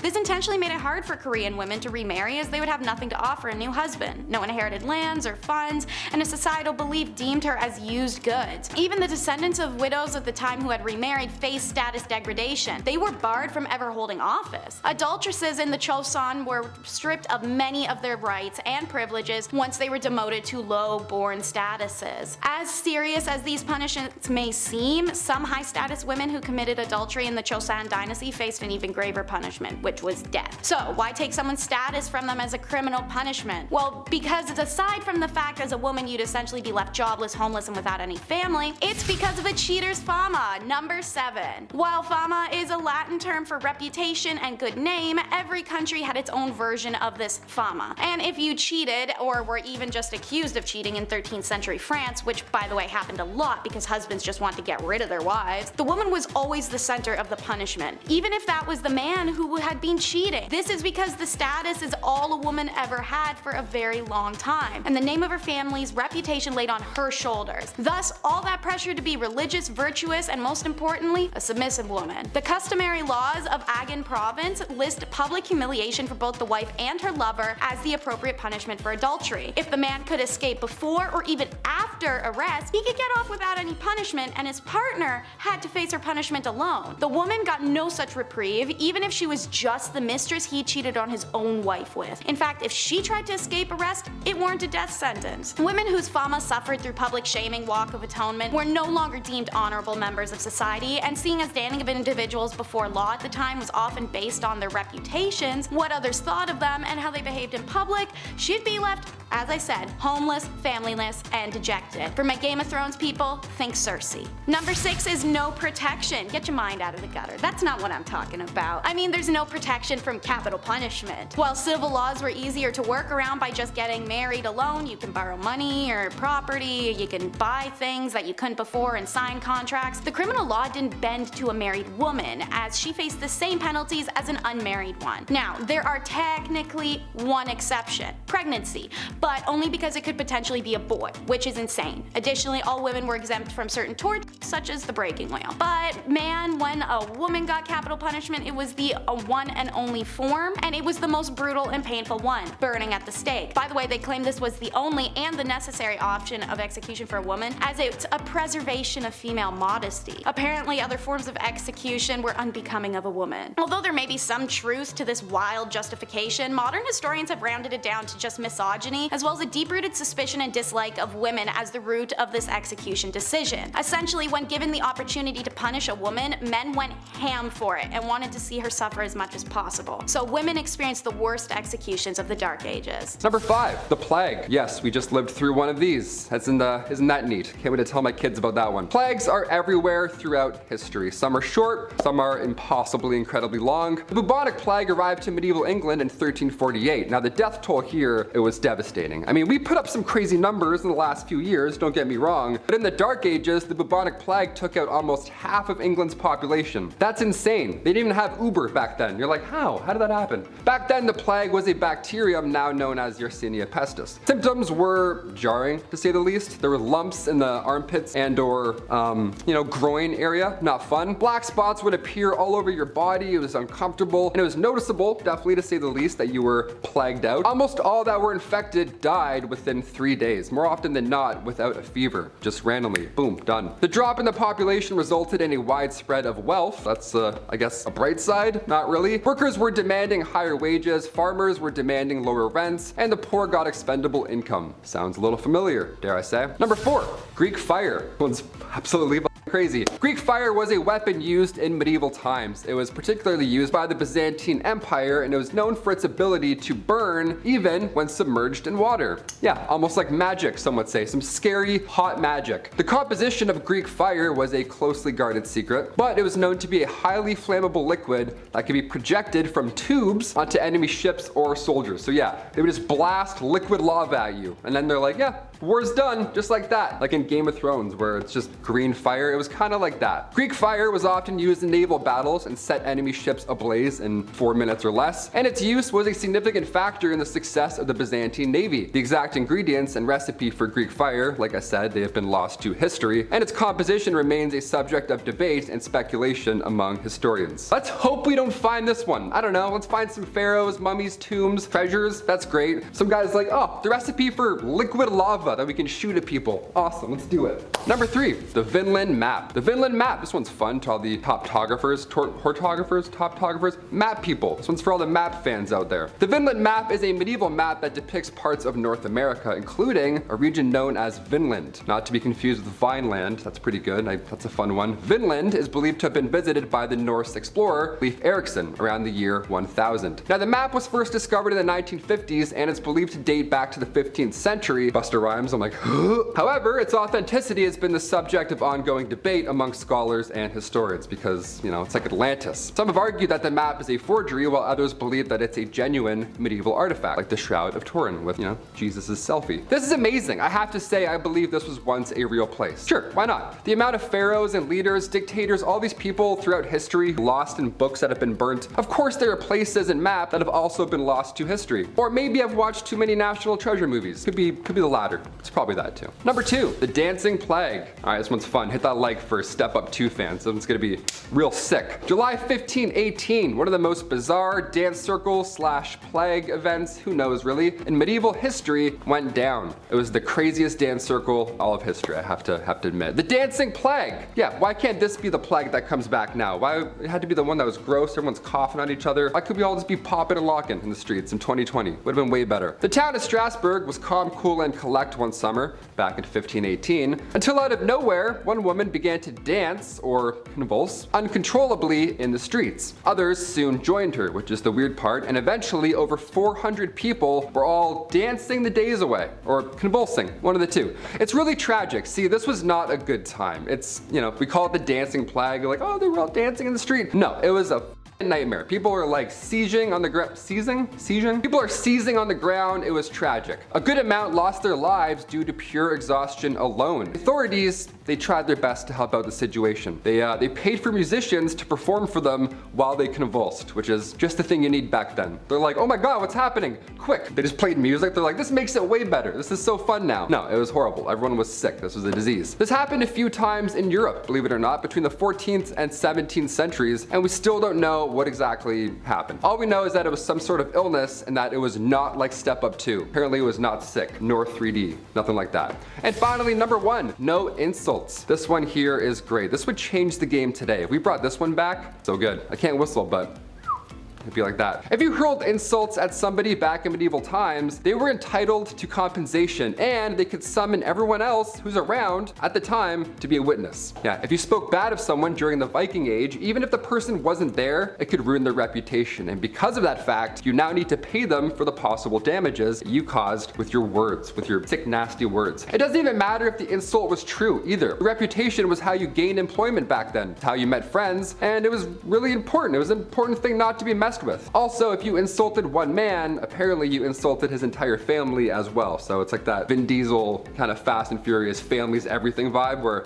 with one person, they're all coming at you. It was rough. There were some words, however, where a man would be allowed to kill you if you said it. I don't even want to know which words that was. Sometimes you went a little too far spreading lies, so they had to make it a capital punishment. Thou shalt not talk smack. Get out of here. About all things hairy and how the French royalty all aspired to cosplay Rapunzel. A tale originating from 6th century Paris, France is about two princes who were going to ascend to the throne. They were kidnapped and the queen consort was given the choice: allow her grandson's hair to be cut or let them die with their luscious locks intact. She chose the sword over the scissors. One of the princes does manage to escape and he cuts his own hair and becomes a monk. In modern times, saying alright, kill him instead of a haircut does sound crazy, but back then men who had long hair showed their power and wealth. According to the Byzantine poet historian Agathias, it is the rule for Frankish kings to never be shorn. Indeed, their hair is never cut from childhood on and hangs in abundance on their shoulders. Their subjects have their hair cut round and are not permitted to grow it further. In Germany, men also typically wore their hair long, but they would tie it up in a bun or on the top of their head and sometimes hide it under a fancy hat. In general, Dark Ages were a time where women did rarely cut their hair, and there wasn't really any time period where short hair for women was trendy then.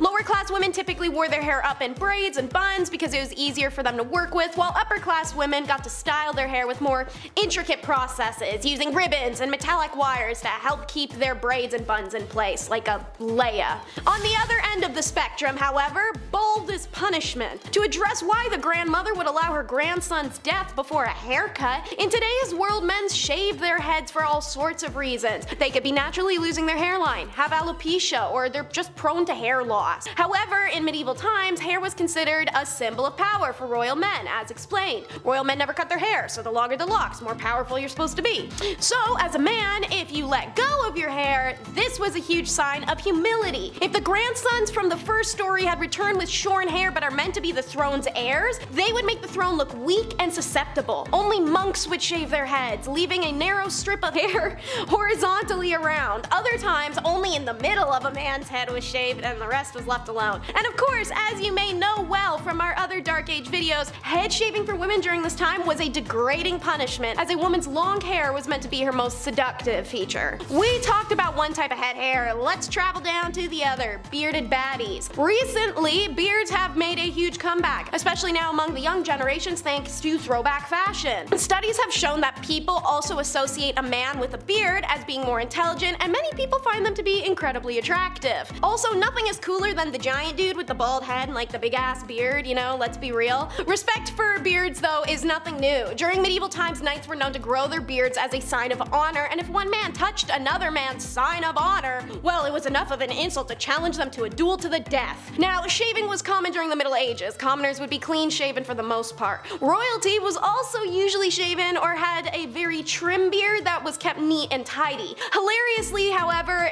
this is kind of how barbers get started. Back in medieval times, mirrors were very small and cloudy, so they're not reliable. They were also only available to the upper class. On top of that, razors as we know them today didn't exist, so if you wanted to shave, you need to use one of those dangerously long razor blades. So most folks would visit the local barber surgeon for a Sweeney Todd style lineup. As we mentioned earlier, monks had shaved heads and no beards, so they took turns shaving one another as a community. And speaking of faces, the Dark Ages were surprisingly skincare obsessed. Vikings are remembered as some of the most hygienic of historical people, and they were reported to have the best practices of personal hygiene in the early Middle Ages especially. Most notable was the near daily bathing they did in the cold waters of fjords and rivers. They used combs made out of ivory or ornate wood carvings, and they practiced braiding their hair for prestige and ranking. The daily practice of bathing and personal hygiene actually was what spared the King of Poland England from an outbreak of plagues that had been seen in Europe. Meanwhile, in England, bathing was not as common as it is today, and it was often reserved for special occasions. People would usually wash their hands and faces regularly, however. The ideal woman in the Middle Ages had that pale, smooth skin without any pockmarks or blemishes. Nearly everyone washed their face with cold water at the end of the day, even if they wouldn't wash the rest of themselves for inexplicable amounts of time. Some women used ointments made of animal fat in order to keep skin soft and smooth. And crystal girlies, even back then, people believed in the power of gemstones to heal. Women would lick amethyst and rub it over their pimples to make it go away. But rest assured, when it's bath time, you were naked in a crowd. In many Middle Age cultures, public bathing was commonplace. The Romans, Egyptians, Greeks, they were especially known for their bathhouses. And in the spring and summer, commoners could be spotted using streams and rivers to take a bath on a nice warm day. Back then, this wasn't seen as being indecent or strange. Water was scarce, and the process of heating a bath was time-consuming and expensive. So it was also common to share bath water among a lot of people and be less wasteful. However, people are still humans after all, so like teens at a pool party, public bathing became associated with a certain level of sensuality. Seeing as this was a time period where intercourse was usually in hearing or seeing range of your imminent direct family, it's not a surprise this happened, let alone the fact nobody actually cared if it was. Well, except the church. They threw a bunch of laws around to try and limit that crap, but that's always what they've done. Anywho, in Japan, they still continue the tradition of public bathing in hot springs to this day. However, they have the option to segregate men from women, so it's not as often that people leave the public bathhouse to hook up nowadays. Not to get you guys too excited either, and having a crappy kid sucks even more so back then than now because of the baby gamble. Choosing, if a woman got to choose, to have a baby was a hell of a decision in the Dark Ages. Plagues, famines, messed up weather, just not the environment for it, let alone women being regarded as morally weak and they weren't allowed to do things that modern women take for granted, like getting a job, deciding who to marry, having opinions, wearing pants. Your only two options were to become a nun or marriage. No work, no single living in the country, you get two options. And even if you weren't the most devoutedly religious, none was safer, if not a better option. Childbirth and pregnancies would kill 1 out of every 3 women in the Dark Ages. Compare that to today's maternity mortality rate as 1 out of every 0.028% of women. The fact that the female population now is significantly more equal in numbers to men in comparison, I think the choice is spectacularly easy. According to the Raven Report, childbirth in the Middle Ages and the Tudor period were so dangerous, royal women were encouraged to write out their last will and testament well in advance to giving birth. Just imagine adding that to the baby to-do list under decorate nursery and sew onesies. But on the flip side, some men weren't exactly capable of popping out babies, thus the impotence trials. Modern time has counseling, understanding doctors, and little blue pills, all sorts of resources to help men with that issue. But the Middle Ages? Whew, don't expect any real sympathy, not from wives or the whole community. Conjugal duties are taken hella seriously, partially because everyone was frisky and they're locked into having just one person for the rest of their life. And it wasn't just men who had the right to ask their partners to perform. Wives could also demand intimacy, and failure to provide, well, buddy, you're getting served. And many recorded cases of women being granted divorce due to their husband's intimacy exist to prove it. And they were carried out in public. Whole Judge Judy style throwdowns to called intimacy trials where accused man was expected to perform in front of the jury. To be granted a divorce, the woman had to prove her man was unable to perform, which wouldn't be shocking when you have an entire village watching with bated breath, even if it wasn't an issue before. Don't worry, a dude could save himself the shame of an annulment by calling on special witnesses such as working girls or other women from the past who could attest his manly prowess. Any medieval lady capable of putting her husband through such a humiliating ritual was almost always from a wealthy family. Lawyers and expert physicians didn't come cheap, but at the end of the day, men were literally able to cut our faces off in public or throw us in a fire alive for not baking bread right, so guys, I don't really think you can complain about this too much. Laws like this are one of the many stupid details that could have you randomly imprisoned.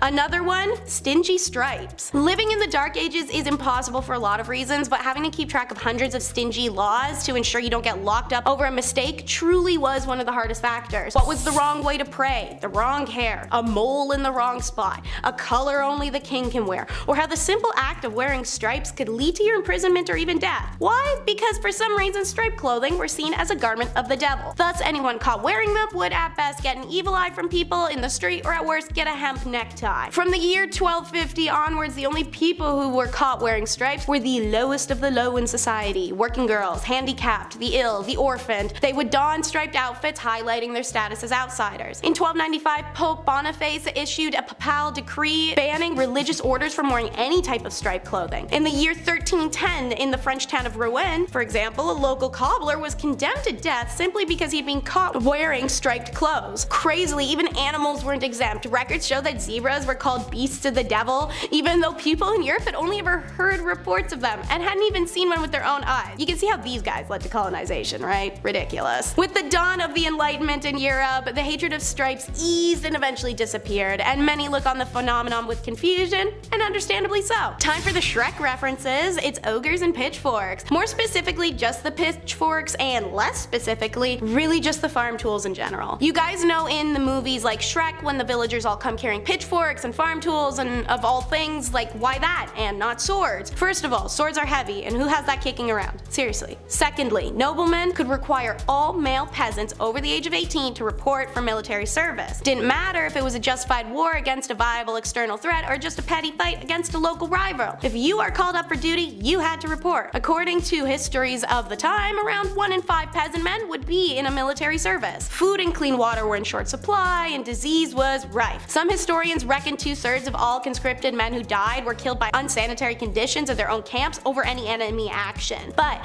peasants were required to bring their own weapons. Moreover, they would rarely receive anything more than rudimentary training, so they're sent to war unprepared and ill-equipped. Thus the thought process, well, if this tool works on my farm, for this, it'll work for that. So, what really sucked about military service in medieval times is how little was in for it for you. These days, joining the military can be a way of learning a trade or generally improving your lot in life. Not so back then. Feudal lords were fearful of their peasants getting too powerful, so you're once a farmer, you're staying one. If a peasant soldier got too skillful on the field of battle, there were several cases of them ending up mysteriously dead. It's like getting a Journalist of the Year award from the CIA. And finally, it wasn't just living that was impossible, but death sucked too. Alright, so evidently, whether from this video, others, or general universal knowledge, Dark Ages was pretty grim reality to live in. It's short, dirty, desolate, and brutal. But when it wasn't short, it was somehow worse. See, anyone over the age of 50, which was a crazy age achievement at the time, was deemed elderly. Unlike other cultures existing at the time, elderly in Europe are not even close to revered or respected. You didn't get to retire, having to pay your own way and continuing to work until physically you simply couldn't. Then, yeah, after that, you're really just a burden. Your own kids are side-eyeing you and everyone's asking you why you haven't died yet. What's the big hold up here, guys? For many, death was the only real chance to escape from everyday hardships or working the fields and trying to get enough money and food to survive. And when that finally happens and you pass through and rejoin the energies of our earth, you will finally find your peace. Yeah, no, psych, that still didn't happen. According to some research in Europe during the Middle Ages, massive 40% of graves were disturbed. Now, this wasn't like grave robbing during the Enlightenment. There were no university medical schools paying good money for fresh corpses to study. Rather, most cases of grave disturbances were run-of-the-mill theft. Often people would be buried with a small selection of their possessions, perhaps a favorite cup, a locket, a stuffed animal toy, or other such trinkets. In tough times, even some dead person's mystery grave junk might be enough to tempt a broke thief to dig someone up. However, this wasn't always the case. There's some even weirder crap too. Archaeologists in England have found evidence to suggest that in dozens upon dozens of quote grave robbing cases, rather than looking for objects, those responsible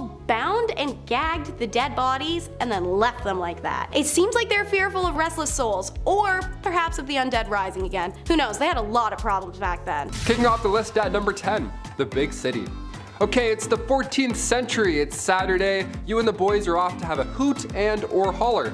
You decide to hit the big city, check out one of those medieval taverns that everybody is talking about. So, what should you expect? Should you get your fake ID? Should you have your passport? Is there a bouncer? What's covered tonight? How many rupees is covered? Well, for starters, this is a long time before Ubers, so unless you have a horse or two, you're gonna have to walk quite a bit just to get to the bar. If the Black Death didn't get you, the commute into the city definitely would.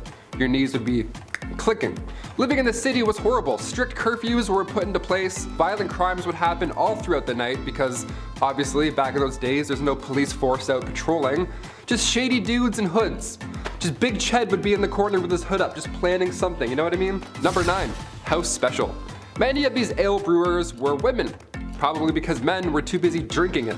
Ale and bread were both necessities when it came to living in the late 12th century, because there's no Taco Bell anywhere. This food's sparse. Hunting, it's all sparse. I like saying the word sparse, it's nice. Sparse. Baking bread was not freely permitted, but making ale in your basement was. Yeah, we went from making ale in our living rooms to banning alcohol. History is wild sometimes. So the higher ups, these noble lords, they wouldn't care if you made ale and had a block party and all that jazz and made all that noise, but if you made weak ale, or if it was improperly measured and then distributed, then you would get a fine. Imagine that. That's like the police busting your house party, only when they get there, they turn the music up and congratulate you on a proper barrel of White Claw. Yes, black cherry, the finest. Number 8, don't mind the rats. Oh, what's that? You're with your friends and family, gathering around a table, eating and drinking and conversing, having a lovely time? Be a shame if hundreds of rats started to swarm your feet while you were mid-bite, wouldn't it? Welcome to the past. The plague rolled into town back in 1328, and it lasted until like 1350. It lasted a long time. It was actually horrible. We think of the plague in history and we're like, man, was that anything like the past few years? No, not at all. I haven't seen any swarms of rats lately. I haven't gotten the Black Death. The European population was reduced by 1/3, and rats were mostly to blame. Yeah, these quick hairy balls of yuck just scurrying through the town. I don't want any part of that. I don't like rats. I actually do not like rats. These little guys passed it on. Mid-meal, you would feel a tickle, look down. Oh, it's just the plague. Nice. Just a couple of plagues waiting for crumbs to fall. Oh, how cute is that? Yeah, just the bill. Thanks. Number 7, BYOF. If you're passing by one of these middle-aged taverns, maybe you feel like grabbing some questionable lunch. Well, you better come prepared, my friend. Bring your own fork. Because we don't have any. We can't afford that. We're not blacksmith. We can't make a fork. What's a fork? We didn't have a moody server sitting in booth 11 doing roll-ups all night. This was the Middle Ages. If you had a fork, you took care of that fork. Forks don't grow on trees, pal. If you were lucky, these establishments would dish out a couple of spoons. Maybe a couple of spoons, but forks? Nice joke. You're getting laughed at. You're watching everybody eat while you starve. Historians compared sharing forks to sharing toothbrushes, so that's, in case you're wondering, no, you're not borrowing a friend's. Oh, after you're done that bite, can I just maybe? No, get out of here. See ya, off with your head. You also didn't have a steak knife handy ever. Knives were only reserved for carvers. Until the 17th century, all you had were little daggers. You would just poke and tear through your meal. You just poke it. Number 6, ins and outs. My favorite title. I've worked here for a year and a half now, it's my favorite title. When we think of a medieval tavern or an inn, it's important to note the differences. Yes, there's drinking. Yes, it smells like dad breath all throughout the air. But inns, their sole purpose was to house travelers comfortably, whereas the tavern, not so much housing, more of rough housing, you know what I mean? Taverns were almost a private event thing. Your neighbors would whip up some ale, light a candle, 2 is a company, 3 is a crowd, come on in, now we got a basement tavern fight club, let's party. It was that easy. That was a tavern. You now have a tavern. No license, no nothing, just come on in, look what I made, drink it. Number 5, groom of the stool. Nowadays, higher ups in the office, they have assistants, to grab your coffee for you. Maybe they answer some phone calls, keep the business running while you're off, doing your businessman stuff. Assistants are vital today. The groom of the stool, though, that was a bit much. We have some labor laws put in place now. I don't think we're gonna see any online ads opening for a groom of the stool. We'll see though, fingers crossed, it had good benefits. Back in the Dark Ages, this role was vital and respected. It was created by King Henry VIII, and this role was to assist the king, and specifically, assist his bowel movements. You had a box that you carried with you at all times. That's where the magic happened. The dark magic happened in this box. You would literally follow the king around until he needed to go to the washroom, until he needed said box. Porta potties weren't a thing back then, and there's no way you're going to catch that king squatting in the woods. In fact, you wouldn't even catch that king wiping his own behind. That chore was also reserved for the groom of the stool. Yeah, lucky you, right? In this stool, you would have water, towels, a wash bowl. The whole setup would be in there. You're probably thinking, Taylor, which poor soul had to be stuck with this role? A prisoner? Somebody who lost their sense of smell, hopefully? No, only sons of noblemen could take on this role, and in doing so, they also gain access to every room in the castle, tons of clothes, any bedchamber furnishings, you name it. And of course, a high pay. Always helps. Thank God. That's maybe the worst job in history. Maybe. We're almost there, you'll see. Number 4, divorce lawyers. If you've seen Game of Thrones, you've heard of trial by combat. That was the norm back in the day, you know, you fight for your freedom, that's great. But what about divorce by combat? What in the Mr. and Mrs. Smith is happening? Was this real? I can't believe this. If you and your significant other weren't getting along in the Dark Ages, instead of, you know, dishing out thousands on couples therapy and signing all that paperwork and getting it done with and going your separate ways, no, instead they would battle each other, like combat. It was an organized event too. It had restrictions in place for the husband. It's pretty hilarious to think back on. Like the husband would have to stand in a hole with one hand tied behind his back, while the wife ran circles around this hole with a sack full of rocks. A sack full of rocks, how intense is that? That's why you don't cheat in the Dark Ages, Lancelot, okay? Just take the barn, take the horse, take it all, I quit. Get me out of this hole, untie me. Number 3, toshers. Toss a coin to your tosher. Here we go. This was one of the worst jobs back in the day, and it wasn't even a legal job. Shh, don't tell. If you don't any toshers, keep their secret, you know? Early 19th century London, I know, a little more modern here, but definitely worth a mention. These toshers would spend all their time in sewers below London trying to find coins or valuables that have been just accidentally washed away. Yeah, they would just search for scrap metals, anything really that nobody else wants to go down and claim. Or reclaim, rather. It was worth the plunge as well. A lot of these folks would make around $20,000 a year. Just gotta do this a lot, and you're good. Number 2, dentist, doctor, surgeon, spy. Dentists were not a thing in the Middle Ages, you know. Dr. Downer didn't politely tell you to floss more and then shake your hands while you're watching a show, getting a cleaning. No, it wasn't like that at all. They did have a barber. They had one guy, he did it all, a barber from the Dark Ages. Yeah, this appointment is gonna suck, my friends. Cavity, toothache, maybe you accidentally bit a rock, chipped a molar. They would only pull these teeth, that was the only solution. Barbers were responsible for cutting hair, pulling teeth, bloodletting, you know, the classic 3-in-1 appointment we all have to do every month. Doctors were seen throughout history and they've seen a lot of horrible stuff. Back in the 1500s, patients were walking in with an arrow sticking out of their legs. Yeah, instead of cutting the tip off and pulling the opposite way, the arrow remover would come in and then, you know, cut into the injury, opening it more. That's always great. And then you would hold it open and then you'd pull the entire arrow back out of your leg. Yeah, what a fun job. Or chest. Wherever the arrow went, you had to figure that out. This poor soul. And finally, number 1, the rat catcher.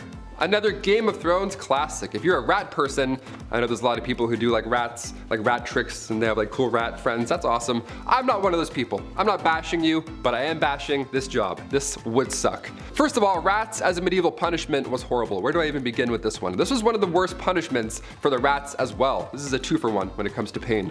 A rat trap involved a man being tied down to something and then a metal enclosure would be strapped to his abdomen or chest. And then inside this enclosure, they were rats. And they were also like tucked away. And then historically, they would heat the metal enclosure and the rats would panic and try and get out and they would chew through the softest part, which in this case was your chest or abdomen. It was horrible. It was an absolute nightmare. But these rats had to come from somewhere, or rather, someone. As the name hints towards, rat catchers are one of the worst jobs you can have in, or rather out of a castle.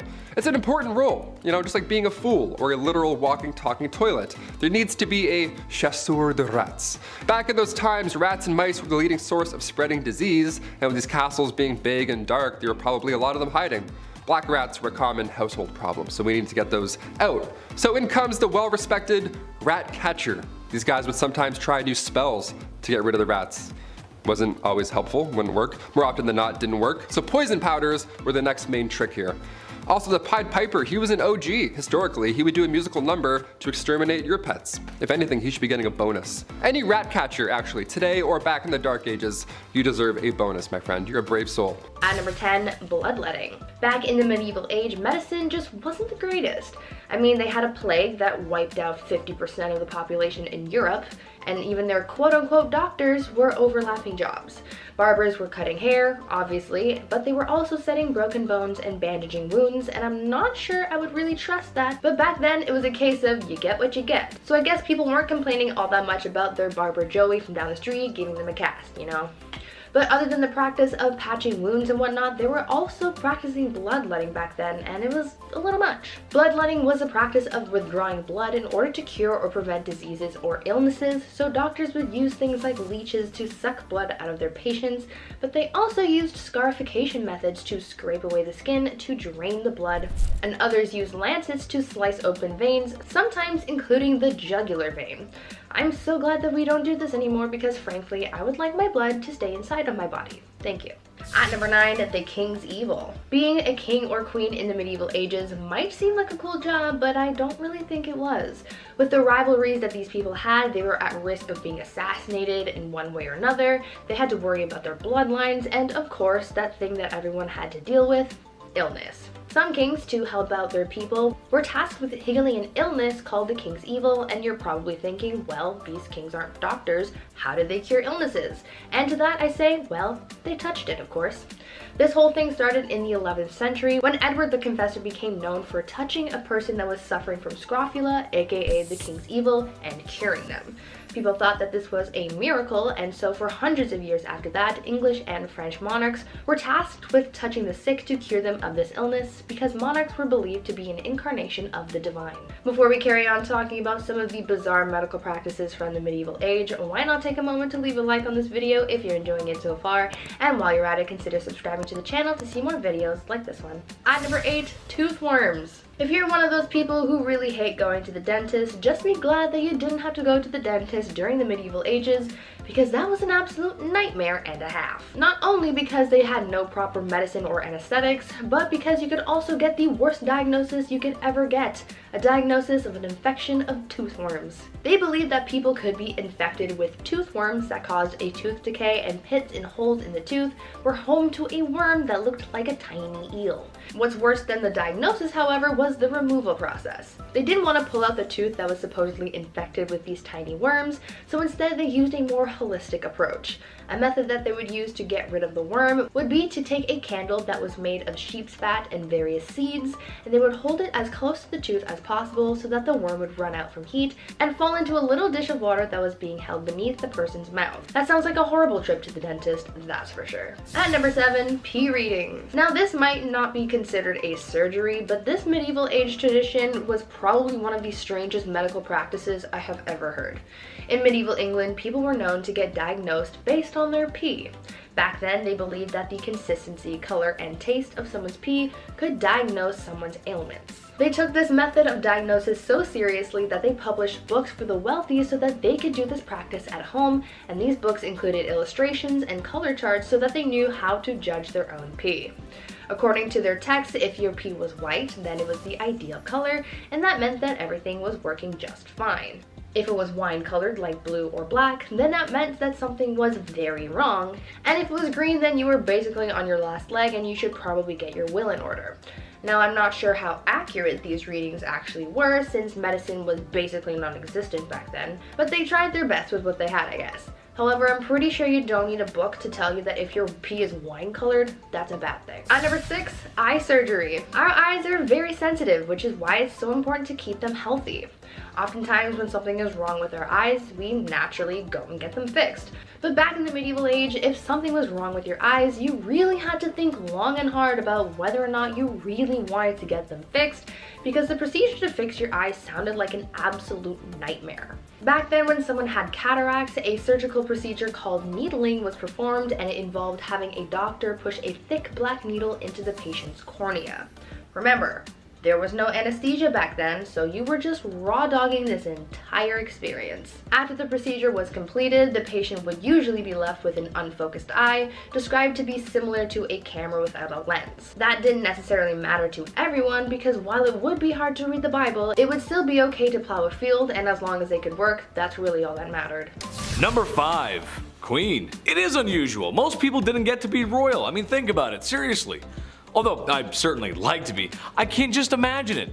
King of the internet, king of the black hoodie, nice, or king of the Chinese buffet. My point is that while women in medieval times didn't get the respect that they deserved, and every girl does, queens just had it better, and that's unusual. The queen might not have been as well respected as the king, but compared to the peasantry, she was fed, had 4 walls around her that didn't leak or wind would, seep through or blow down, and wasn't working herself to the grave every day to provide for a king and queen that didn't think very much about them. That's a really hard life to live. Number 4, cooking. Chief, somebody had to do it. Although, there's something that tells me the food wasn't that good. This isn't exactly Gordon Ramsay's 5-star cuisine. Beans, cabbage, eggs, onions, bread, and of course beer or ale to wash it down. The peasantry just didn't have the same access to food like royalty did. Although with a list like that, it sounds like it's a fast-track way to an upset stomach or some really grody gas, dude. It was women who would often be preparing those delicious dishes. Besides the hours I would spend on the commode after visiting a commoner's house from eating that, the taste is something worth talking about, I think. When you guys are cooking chicken, for example, what are your favorite recipes, spices, flavors? Let us know in the comments, I'm curious. My favorite chicken is barbecue chicken, brushed with a little Diana sauce. Medieval folks just didn't have that. More upsetting than that is the lack of spices in general. While there were some, anything not local would have been crazy expensive and not available to common folks. Medieval women did the best with what they could when they had it. That's just how it goes, Chief. I talked to him, he's a chef, he said it's alright. Number 3, nuns. It makes sense, honestly. Becoming a woman of God was honestly a good career choice for a woman. For starters, you become a woman of God, and that means you're protected under his vision. Thank you, Jeebus. And people need that back then, seriously. Secondly, it would also give you a place to live. Some nuns stayed in one town and others traveled where needed, staying in monasteries and convents where it was possible, and probably more comfortable than living in the mud and stone huts that the serf women were living in. And lastly, they got rulers and sticks, and if someone was bad, they would punish them when they misbehave. Oh, sorry sister, I didn't mean to say naughty words in the classroom. I guess you'll have to spank Chetty now, ooh. All jokes aside, this might have been one of the best things for a woman to be, besides royalty or marrying rich. It's just how the times went. Number 2, landowner. I was shocked by this one too, honestly, but yes, women could own land. Sort of. It wasn't a blanket green light, it's a bit more confusing than that. Some could, some couldn't. There was a few rules here and there. They were stupid man patriarch poo-poo rules, but rules nonetheless. In Normandy, for example, only men and their sons could possess land ownership. In the Basque region, both sons and daughters could inherit land. In England, both could, but if there were any surviving men or brothers, then they would be considered first, and not women at all sometimes. So no, it's not as open as today, and you probably would catch some strange looks as a woman rolling up to an empty lot and staking your shovel in the ground. It makes life a lot easier if there aren't so many rules, and I know you guys agree with me at home. The less red tape, the better, right? And be nice to girls, be nice to women. Number 1, artists. This one hits home. I think Chris can agree with me on this one. A lot of male artists, writers, and poets get remembered from history, but there was a few decent female ones too. We gotta give them some spotlight. Just, it sucks that males get all the spotlight. To me, this makes sense. In my experience, a lot of girls I knew growing up had natural talent for arts. I remember growing up in school, and art class was always one of my worst subjects. No, not because I didn't follow directions, but my art never came out the way I wanted it to. I didn't feel the motivation, babe. I couldn't see the motivation. Most of the girls in art class just passed with flying colors. No pun intended. And for writing, well, besides my dyslexia, if you looked at a paper I wrote in the 6th grade versus a girl from my classroom in the 6th grade, what's the difference? Well, you can actually read hers. Mine are terrible. All grade school antics aside, notable artists and writers include Clerica Gouda, that's a cool name, and Hildegard of Bingen. Names you might not know, but for sure are worth a Google search. Number 10. The kitchen. Now that you've got your appetite, let's talk about the kitchen. Major kitchens of the castle usually had to deal with providing at least 2 meals for several hundred people every day. As you can imagine, this is where the work would be put in. By a large staff too, usually in the hundreds. So you're sweaty from working and surrounded by a bunch of other blokes. Sounds pretty awful. But you didn't take into account the amount of heat. The guidelines on how to make enough food for a 2-day banquet include the chief cook having to at least have 1,000 cartloads of good dry firewood and a large barn full of coal to keep the fires going. It's spicy in the kitchen, let me tell you. Number 9. The main hall. The idea of a standing army wasn't exactly a thing during the medieval period, so what you would have is your knights or castle soldiers. And unless there was a barracks, the main hall would often convert to have a bunch of cots in it where these soldiers would sleep. It could also be where your guests might stay, and even your servants if you didn't have a room for either of them. And then it became your dining room. It was also your party room, and your courtroom. It was honestly a pretty versatile room, so much room for activity. You could probably imagine the amount of tomfoolery that happened here though. A large group of sweaty men and women after a feast, and they don't have to walk home because they are staying the night. Nice. Number 8. The pooper. The title says unholy, but this room's main purpose is to have a hole. A hole for people to sit their little keisters down on and drop the kids off. Sometimes down a nice long shaft through the castle that went straight to the cesspit or to the moat. If the moat was a room, I'd probably include it on this list because, yikes. A toilet isn't something you'd actually find in most medieval castles. There are easier places to do your business outside. The garderobe is basically a tiny little closet-sized room with a hole in it for this sole purpose. But they were also used for storage, like when you had visitors. You gotta put their coats and cloaks somewhere. Why not next to where Steve is trying to go potty? Number 7, dovecotes. You know when you walk down the street and a white colored excrement falls on you from above and you look up to see a pigeon just looking down on you as if it owns your whole existence? Imagine that, times like 2,500 in a circular tower, and you've got a dovecote. These structures actually showed off status and wealth as only the lords were legally allowed to have them. Doves and pigeons proved to be an excellent source of food with their meat and eggs. Their feathers were also valuable, and yes, even their droppings found use back in the day. Doves even had religious value, being associated with the Holy Spirit. Pigeons, on the other hand, are a menace to society and need to be stopped at all costs. Thank you for listening to my PSA. Gotcha, you little rascal. You were gonna keep watching this video without slapping that like and subscribe button, weren't you? That's fine. I guess you can do that. But gee, we would really all appreciate it if you just gave those buttons a little poke. And then we can poke back with more of these videos. Deal? Alright, moving on. Number 6, the buttery. I can't believe it's not butter. Won't believe it, sister. This has nothing to do with butter. No, in fact, the name actually comes from beer butts, otherwise known as barrels. The room itself was located pretty close to the main hall, where yeomen would serve beer to the people who were too low in the ladder to be allowed to have wine. And it was usually connected to the beer cellar down below. How is this unholy? Because, I don't know about you, but I've never done a single holy thing after a few beers. Number 5, teeth worms. Awesome, you have any cavities? Now you're gonna be looking this whole video. Dentists weren't common back in the Dark Ages, but they did have a barber. So I guess we're good for a few hundred years. This guy did it all. Cavities, toothaches, teeth worms, gross, you name it, he'll pull it out violently. Barbers were responsible for cutting hair, pulling teeth, bloodletting, your classic 3-in-1 appointment right there, really all in 10 minutes or less. Instead of brushing with tooth tunes, back then you would rub your teeth and gums with a rough linen. Yeah, just grab an old shirt. It's an old dirty shirt we're gonna brush up for school. Like you're playing a harmonica, only dirty shirt. A few recipes have been discovered since for pastes and powders to freshen their breath back then, you know. Otherwise you were pretty screwed. You had nothing. We went from powdered charcoal to charcoal toothpaste all over again. What a weird loop we did. Mouthwashes were also made from herbs and spices steeped in wine or vinegar, so fresh breath guaranteed, no doubt about it. In our number 4 spot today, we have the stripes ban. We've all met someone before who seems to be concerned with what other people are wearing, and we jokingly refer to them as the fashion police. But back in the Dark Ages, you might come across some very real fashion police who are actually interested in fining you, should your finest tunic not be of the local dress code. Sometimes it wasn't even just a fine. Some serious fashion faux pas could lead to your imprisonment or even your death. Stripes were definitely a main culprit in these times, as striped clothing was seen as a garment of the devil.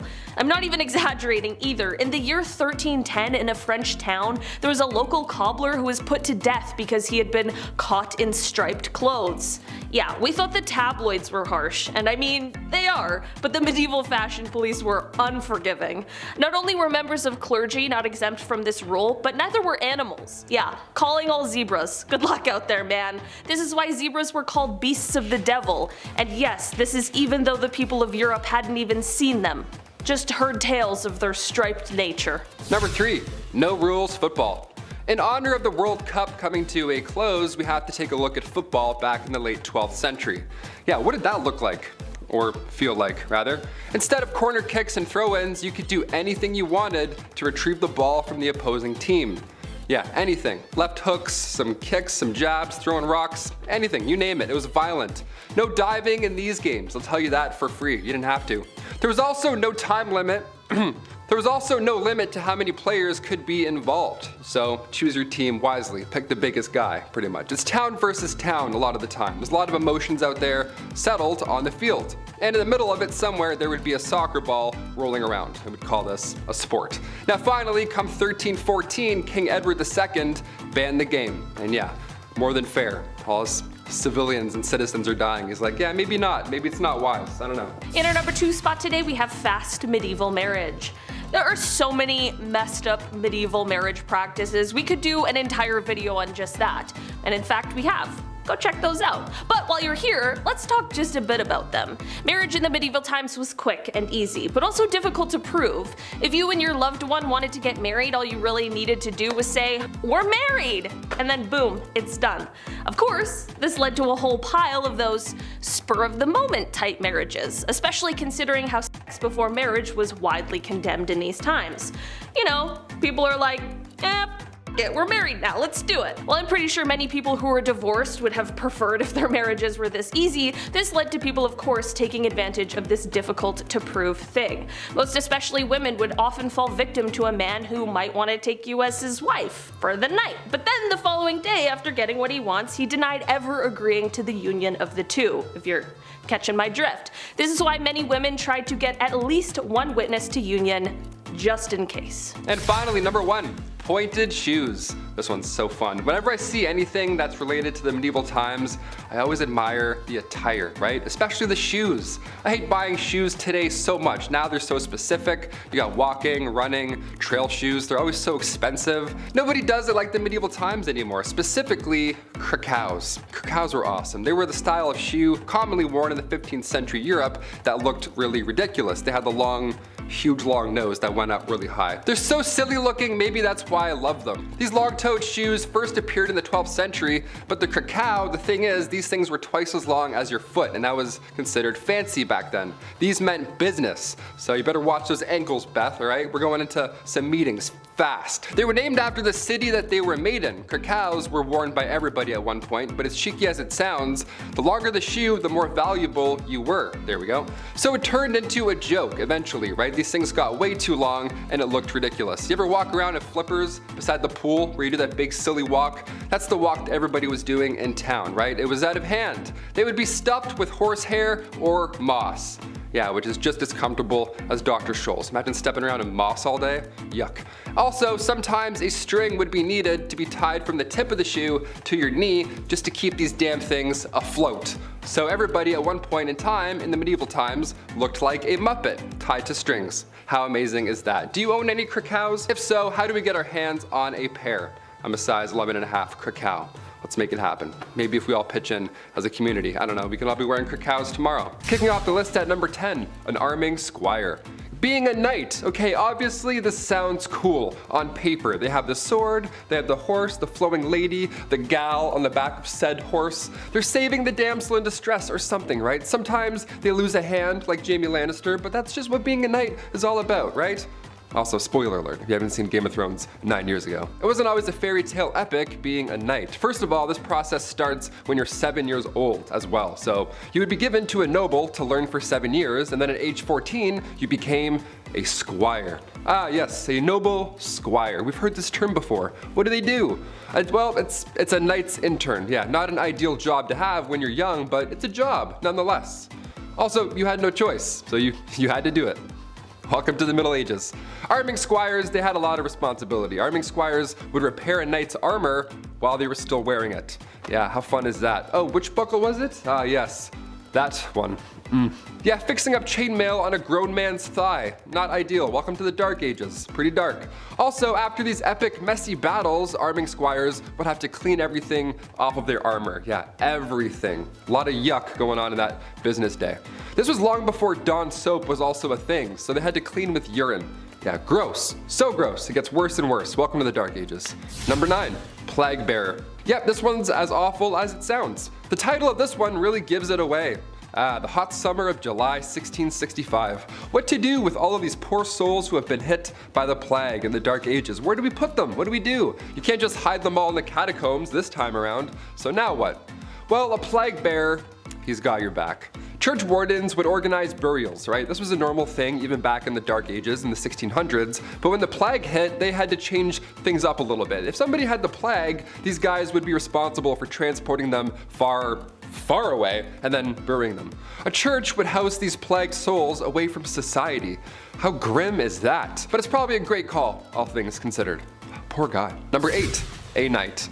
When we think of the knights in, the Dark Ages and stuff, we often forget about the silly royal duties that one had to attend to. Yeah, you thought jury duty sucked. Oh boy. Beastly justice. You ever heard of this? If not, buckle in. Beastly justice was when animals had to go to court. Yeah, they were put on trial as well as humans. It's wild to look back at a knight and all the things they had to do for their kings and queens, but the fact they also had to wake up early and attend court like a noble, royal court where a wild animal was now taking the stand. What a joke. I'd be like, really? Do I have to be here? I woke up at 4:30. What's going on? Yeah, this would happen after an animal runs through town. It would attack people, being confused and being an animal and all, but the townsfolk would actually believe that the devil was somehow involved in this whole ordeal. These animals worked for Big Red himself, right? How weird is that? In 1457, villagers in France had to deal with 6 pigs who ran wild and attacked locals. They did a lot of damage, apparently. But instead of just, setting the animals free or putting them down or whatever, they just took them to court. A real court, a real trial. There was a judge, a couple prosecutors, 8 witnesses, a defense attorney for the pigs, which I gotta say that we gotta do a list on that. That's a terrible job. That's one of the worst jobs ever, I lightly introduced here. These pigs were then hung from a gallows tree. It was so horrible. The Dark Ages. Dark, right?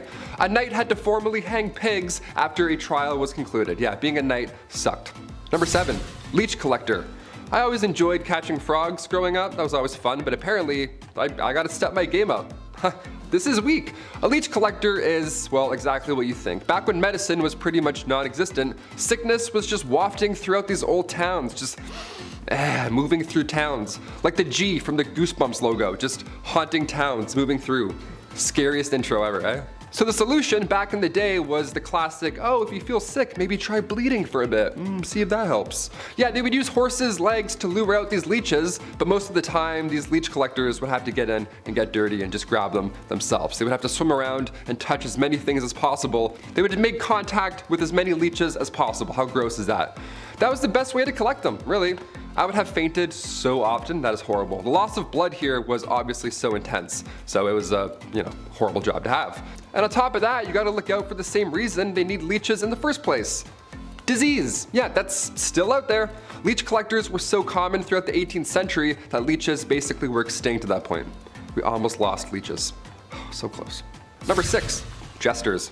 The earliest accounts of the fool go back to the 11th century, so pretty OG. These fools were hired to liven up the party, dance and be silly, wear pajamas. Most of you have an image of a jester in your head, jumping around on tables, telling jokes. That's actually pretty accurate. Yeah, it was pretty fun. It was one of the best jobs to have, obviously.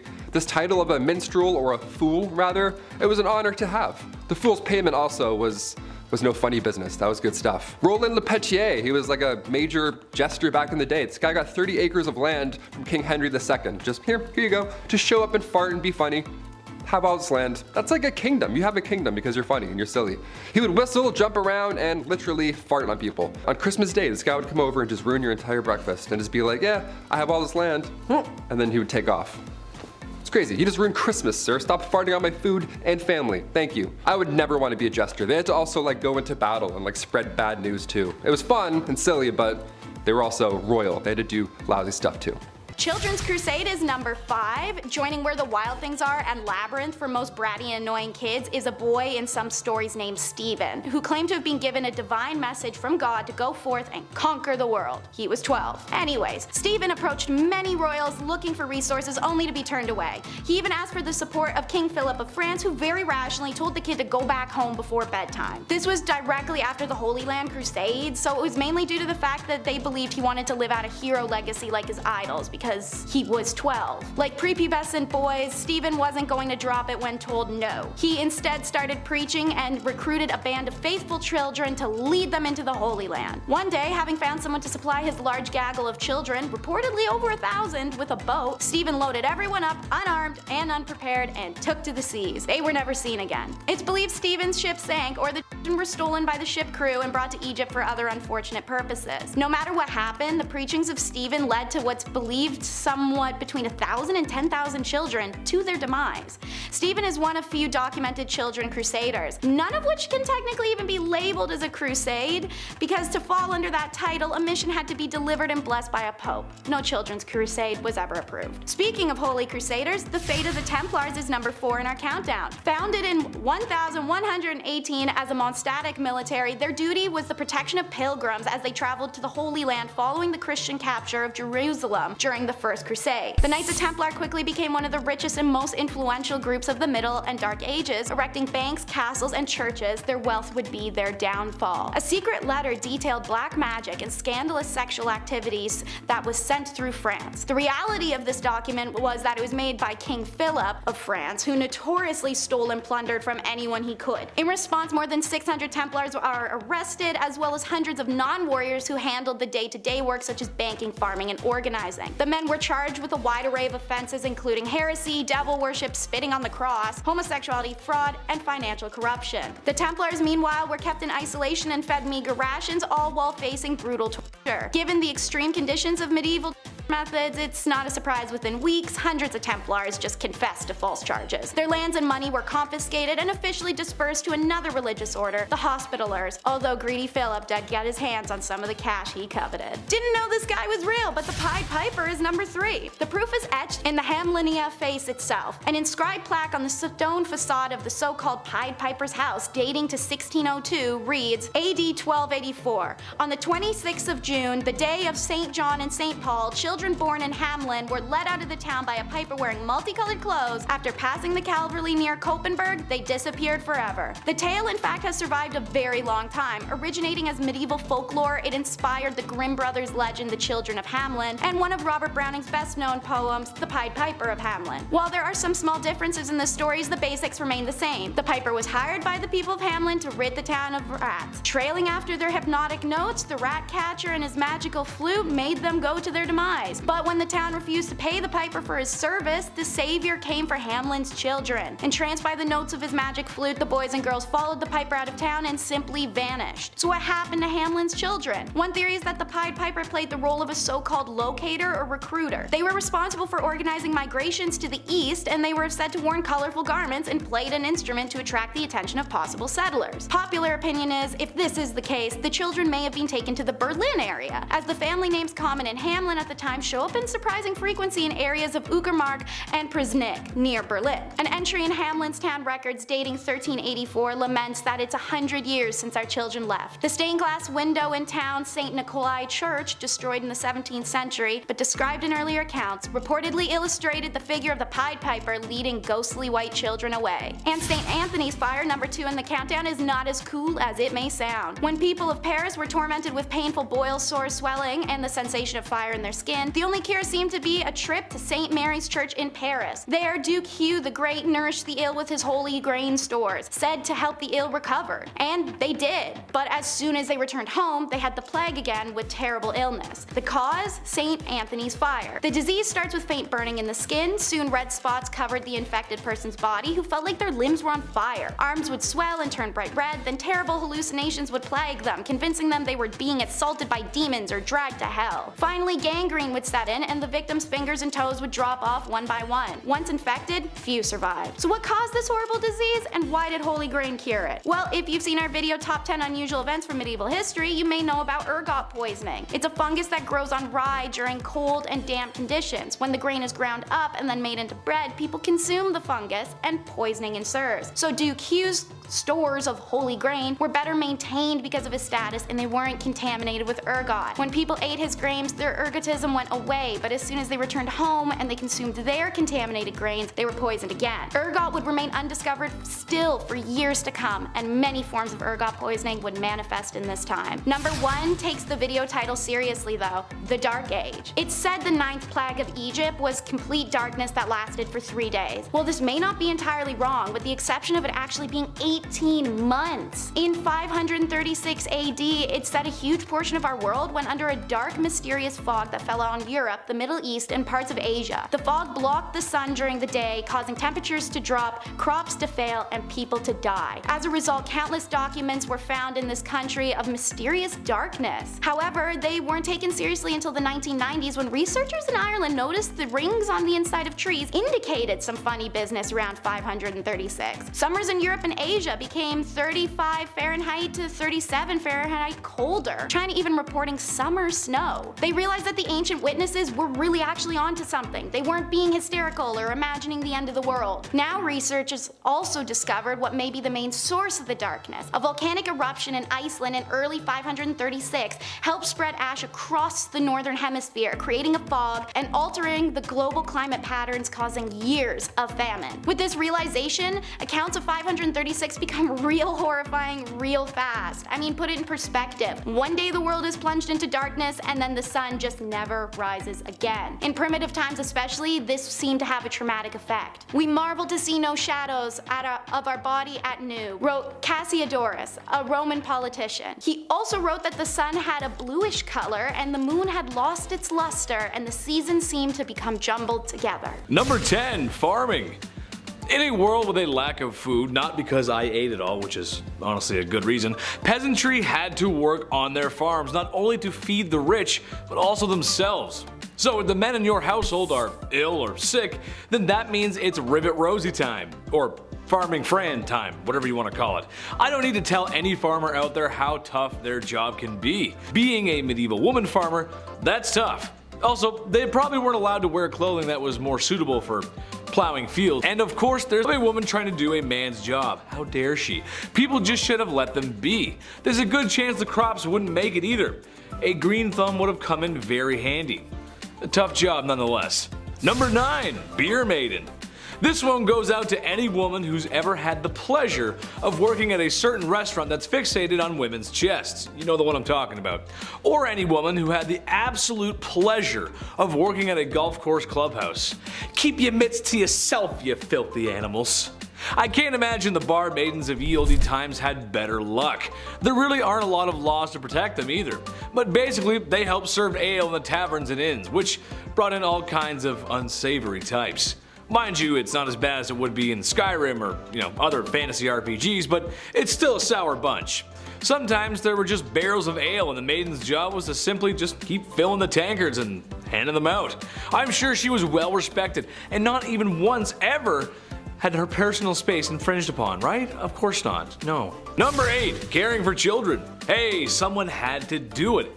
A woman's job is never done. At least that's what my mom, my aunt, my grandma, and pretty much every woman I've ever known has always said. Okay, sure, I was a little bit of a handful. I was loud and energetic and I loved to talk. Teachers always said I was a distraction in class. Alright, maybe I was, and maybe I still am. Okay, I am. But at least the women caring for me had the modern amenities of the 21st century. A fridge full of fresh food, washing machines, cars, and a solid structure with 4 walls. So you can imagine if you had to deal with a kid like me back in ye olde times, just with none of the nice stuff that makes life today a lot of fun. Ye olde Chetty running amok. Oh mother, mother! Number 7, the streets. Unusual to most, but very common to women of ye olde times. When you're a woman who's got nothing, sometimes you gotta give something. That something just so happens to be what's hiding in your pants. It's a profession that's as old as time, and it will not be going anywhere anytime soon. Women work the streets. I don't think that's anything to be ashamed of. Number 6, Joan of Arc. It doesn't get more unusual than the savior of France. England and France were having a go at it, if you will, which, if you know history, was like round 12 of 100. Anyway, it wasn't going too well for France. It was going rather poor, actually. The same kind of poor I got on my report cards under the paying attention section. Oops. Then there was Joan, really a nobody, when one day she heard the voice from a higher power that she was to drive the English out of France. Naturally, the people around her, especially the men, scoffed at the thought of a young woman being the hero they needed. But given that they had nothing to lose, suited her up and sent her out. Plot twist, she did very well, like crazy good. The Battle of Orleans proving her grit. The English were so confused and disgruntled by a young peasant girl defeating their armies, they thought it was only proof of one thing, that she wasn't a sign of God, but rather a sign of the devil. How dare a woman beat us in that's man stuff. You can't do that. Number 5 is why women want to stay in religious favor. In medieval Europe, a device was literally invented for women who defied their religious beliefs. Pyramid shaped and made of wood, the woman who dared to defy her god should fear this. See, they would bind the woman's hands and ankles and then sit one of her 2 openings on the peak of the pyramid. She would then be incapable of shifting her weight anywhere else and was forced to put her weight down on the tip. It would slowly slide upwards and inwards, and the longer she was pressed down on it, the more her body split apart. These women would be left for days on end sometimes on this device. The device's slow agonizing death can be compared only to the shame it inflicted as well. The woman was stripped nude and forced to suffer this torture in public for all to see. Number 4 is harems. To start, the word harem is derived from the Arabic word harim, and it often means sacred, forbidden, and sometimes sanctuary. This was an accurate name as only women's household members and some related male members were allowed to enter a harem, which was an honored women's space. The harem was the ultimate symbol of a sultan's power. His ownership of women, mostly slaves, was a sign of wealth, power, and sexual prowess. The seclusion from public gaze also inflated this power more so. But a royal harem could be a place of filth and stink where chaos and emotions ran high. This was the price of being property. Used by the emperors and his sons, you could either be favored or so hated that one day you vanish and rumors of your exile whirl amongst your peers. These ladies usually did not have the liberty to move out of the harem as they liked, but inside the harem they could move around as they pleased. There was no sisterhood in them either. Socializing amongst themselves was usually not friendly, and jealousies were shown directly. Makes sense, as status and position of authority in the harem were determined by the place that they had in the emperor's favor, and to give the king his first male child was a great competition in this regard, resulted in unpleasantness through the royal harem. Everyone tried their best to please the emperor and turned her bad qualities like jealousy, aggression, or short-tempered attitude onto other women. Seeing as many of these women were stolen from outside the empire, let alone inside, frustration with language barrier and culture clash was also a huge source of contempt. Sometimes the women would lie to the sultan to have others disposed of, or they'd simply gang up on one another. Regardless, harems were places of drama, inequality, and a race to be favored as a ticket out of sexual servitude. Hidden sexuality is number 3. There were plenty of mainstream laws in medieval and middle Europe against male homosexuality, and while it wasn't considered as serious, lesbianism still posed a threat to the ideals of a male-centric societal order. A law written in 1260 France stated that women caught engaging in homosexuality shall undergo mutilation on her first and second offense, and on her third she must be burned. This is one of the only laws to specify consequences for lesbianism, but the 13th century and Christian perspective of sex radicalized further into modesty. Lesbianism was equated to sodomy at that time point and therefore carried a similar sentence: death. There is sufficient evidence of lesbians in Middle Ages, most of which come from the church. Turns out many nuns were sexually active lesbians, and the church directly acknowledges their presence by having to pass laws establishing penalties for nuns caught having sexual relations with each other. So not only were they having sexual relations with each other, but it was enough that the church had to do something about it. For example, during the 8th century, Pope Gregory III gave penances of 160 days for unnatural female acts. Still, no torture or death though. This is because as long as phallus or other phallus-shaped objects weren't used or involved, the relationship wasn't considered real intercourse. Real intercourse involved procreation after all. So eventually, when Christianity upped the ante, however, any sexual act that caused pleasure, which now included lesbian intercourse or plain old self-stimulation, was now considered sin. So like most women of the Middle Ages, even bisexual and lesbian women had to settle down for a man at that point. Anyone who struggled with sexuality can imagine how dreadful it would be to live that way. Divorce was a nightmare, which is why it's number 2 in our countdown. Laws worldwide were unforgiving of divorces, literally always to the woman. In Chinese laws, a woman could only divorce her husband if he mistreated her family, not even her. He, on the other hand, could divorce her for anything. Some accepted grounds for divorce were failure to bear a son, evidence of being unfaithful, lack piety to the husband's parents, theft, suffering a virulent or infectious disease, jealousy, and talking too much. Pretty superficial list, but in Chinese society, divorce was a serious action with social repercussions for both parties, so consequently divorces were not as common as they may sound. She could not be divorced if she had no family to return to or if she had gone through the 3-year mourning period for her husband's dead parents. And speaking of family, during the Han Dynasty, unmarried women brought a special tax on their family, and women with babies were given a 3-year exemption from the tax and their husbands a 1 year. So there was a huge push to get married. Meanwhile, in medieval England, their similarities are stark. They too had a small number of divorces despite an expansive list of reasons to do so, such as there was a discovered blood relation between the individuals, or impotence, or fear used to obtain consent, marriages entered into under false pretenses, things like that. In many of these cases, the lack of sufficient evidence made them difficult to prove and thus deterred people from taking their cases to court. And number 1 is the tradition of foot binding. It existed for around 10 centuries, and there are women alive today who still have feet that are the result of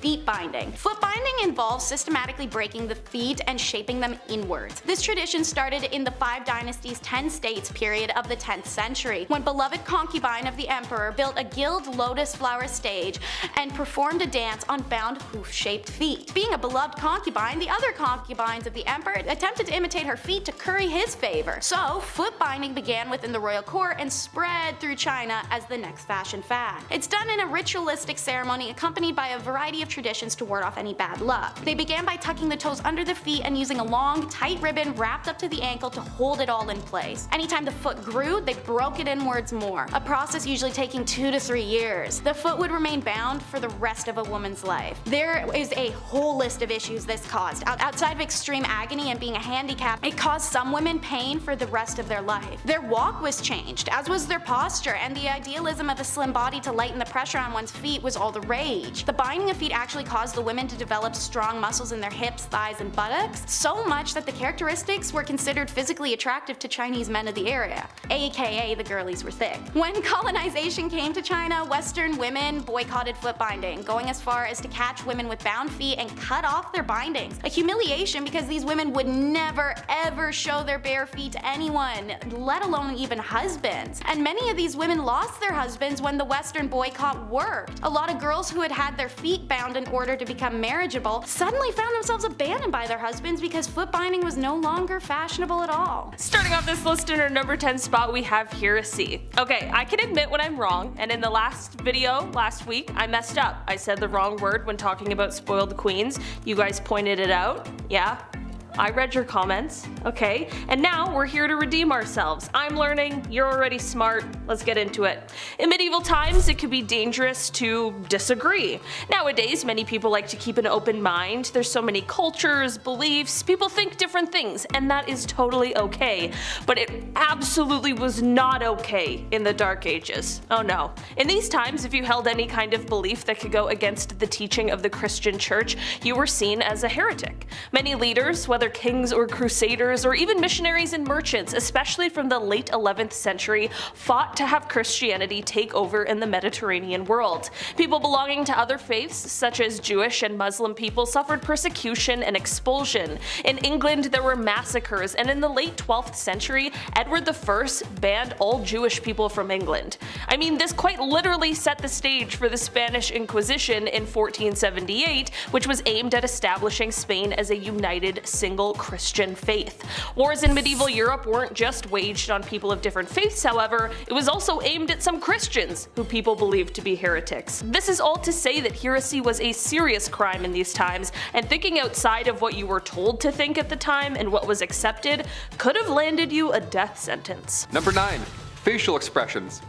I can't grow facial hair. I'm not sure if you noticed that watching, but it's never happened. It's not gonna happen. Quite frankly, I don't have to worry about trimming a beard early in the morning, anything like that, which is fine, to be honest with you. I'm not really complaining. Back in the medieval ages, I would have been set. People would have been pretty, I don't know, would have been more than ideal. The no hair look was the way to do it. The forehead was seen as the central point of your face, so it was common back in the medieval times for individuals to pluck all of their eyelashes and remove their eyebrows completely. So people would just be looking at you like, nothing going on, no facial expressions, just bald everything. Many would go as far as to pluck their hairline back even further so they have the round, oval, queen bald look. Imagine that. Imagine everyone's bald in Game of Thrones. Think it'd still get the rankings that it does? Probably not. Probably not. Macy Williams is just... In our number 8 spot today, we have Animal Court. The history of animals being put on trial goes back pretty far, as it is believed it has roots in ancient Athens, but it was definitely a common practice as recently as the 18th century. Courts would go after things like rats, weevils, flies, locusts, and serpents for damaging crops, and when punished, they weren't just liable for damages, they could be banished and excommunicated. Like, imagine trying to banish a fly. This isn't where it ends though. In civil criminal court, they'd have livestock being tried for violence against humans. Like, I'm sorry, Your Honor, my client could not tell the prosecution that she didn't want to be milked because she's a cow. Kicking was the only way. As an example of a real animal court case, let's take it back to 1457 France. Villagers in a town witnessed a sow and her 6 piglets attack and kill someone. Terrible story, sounds absolutely horrifying to have to witness. In this day and age, animal control would be called and all of those pigs would likely put down. But not in these times. When this happened, all the pigs were sent to court.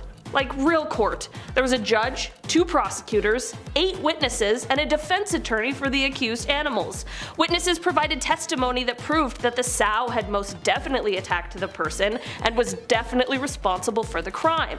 The piglets, however, well, for them, testimony was a bit murkier. There wasn't a witness who actually saw any of the piglets do any actual attacking. They just had blood on them, which isn't necessarily a sign of their guilt, it just means that they were there. This is why the court, while they did sentence the sow to death, the piglets were exonerated for their role in the crime. It's very strange and now would be a very expensive system, but in those times it really did work for them. Number 7. Inns and taverns.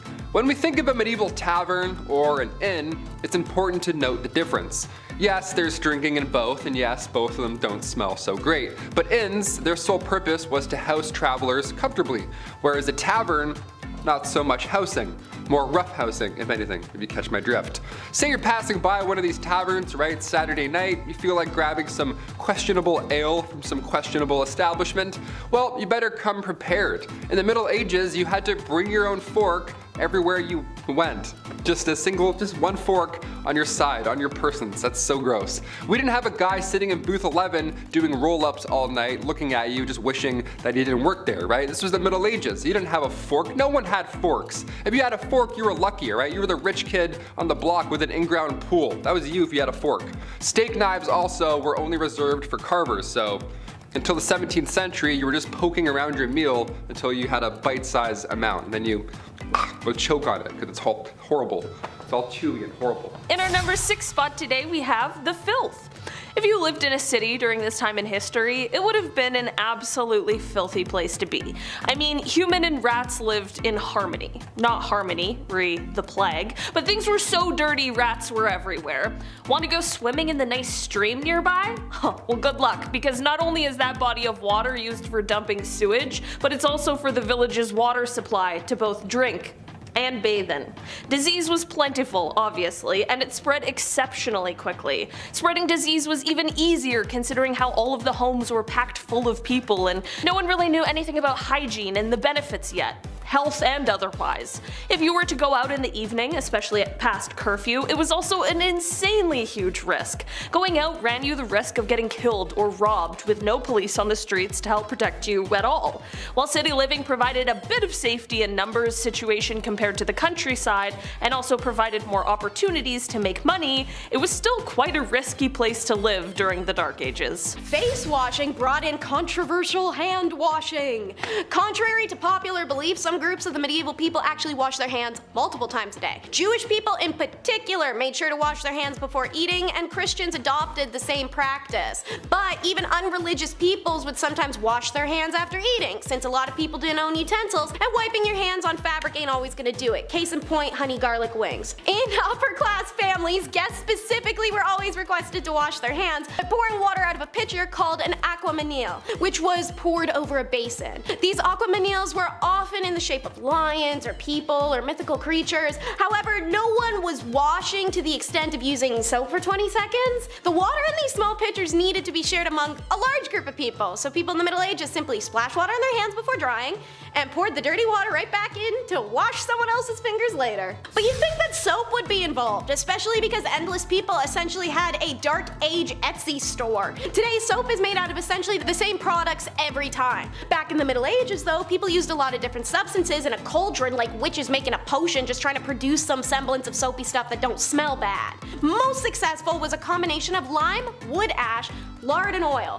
Black soap, aka soft soap, gets its name from the dark color of the wood ash lye used to make it, and the cast iron it was often boiled in. Hard soap was made with high quality barilla ashes, which creates a light colored lye. Therefore, white soap quickly became equated with high quality hard soap. The stiff soap was then molded into cakes and bars, added dried flowers to the outer side, and the quality and scent of the soap changes depending on how wealthy someone is. Unfortunately, in case you didn't catch the keyword in there a few times, folks made soap with lye, which is so harsh it can remove skin if you scrub a little too hard. Next is how the world could have had toilet paper faster if they weren't judgy wipers. China had toilet paper figured out as early as the 6th century, making small squares of rice paper that would decompose into the ground and take the feces with it. Pretty eco-friendly stuff. However, the Europeans found this to be horrifying because they thought it was disgusting that the Chinese only wiped without actually washing their backside with water.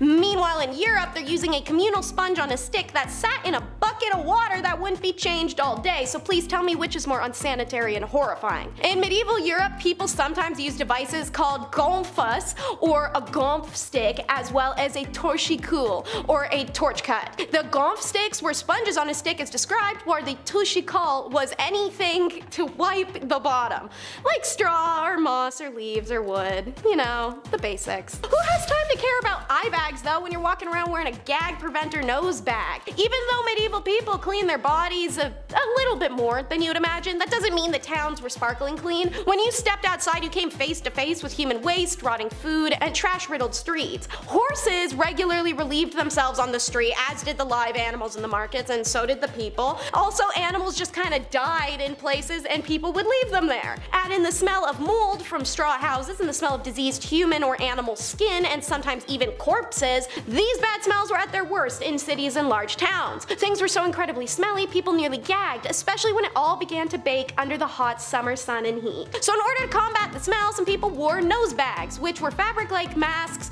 that were filled with flowers and other fragrances that would be able to help the stomach smell the streets filled with waste. Men and women would put noses in the nose bag, give them a huff, and life is good again. The lesson here, be thankful for breeze and use it. And of course, the weirdest for last, the ear spoon. Sounds promising, doesn't it? While nowadays people use Q-tips to clean your ears, which apparently we aren't even supposed to be doing, as cringe-worthy as it sounds, people used long wooden or metal spoons called ear spoons or ear picks to remove the wax. Ear picks were also frequently made of bone, ivory, and brass as purely utilitarian items. Archaeologists have found them amongst the Vikings primarily, where it was common for them to carry an ear spoon on a chain around their neck so that they never have to be without their little tool should they ever have to degunk themselves. Ear spoons were used by all levels of society in medieval and post-medieval England following the Tudors.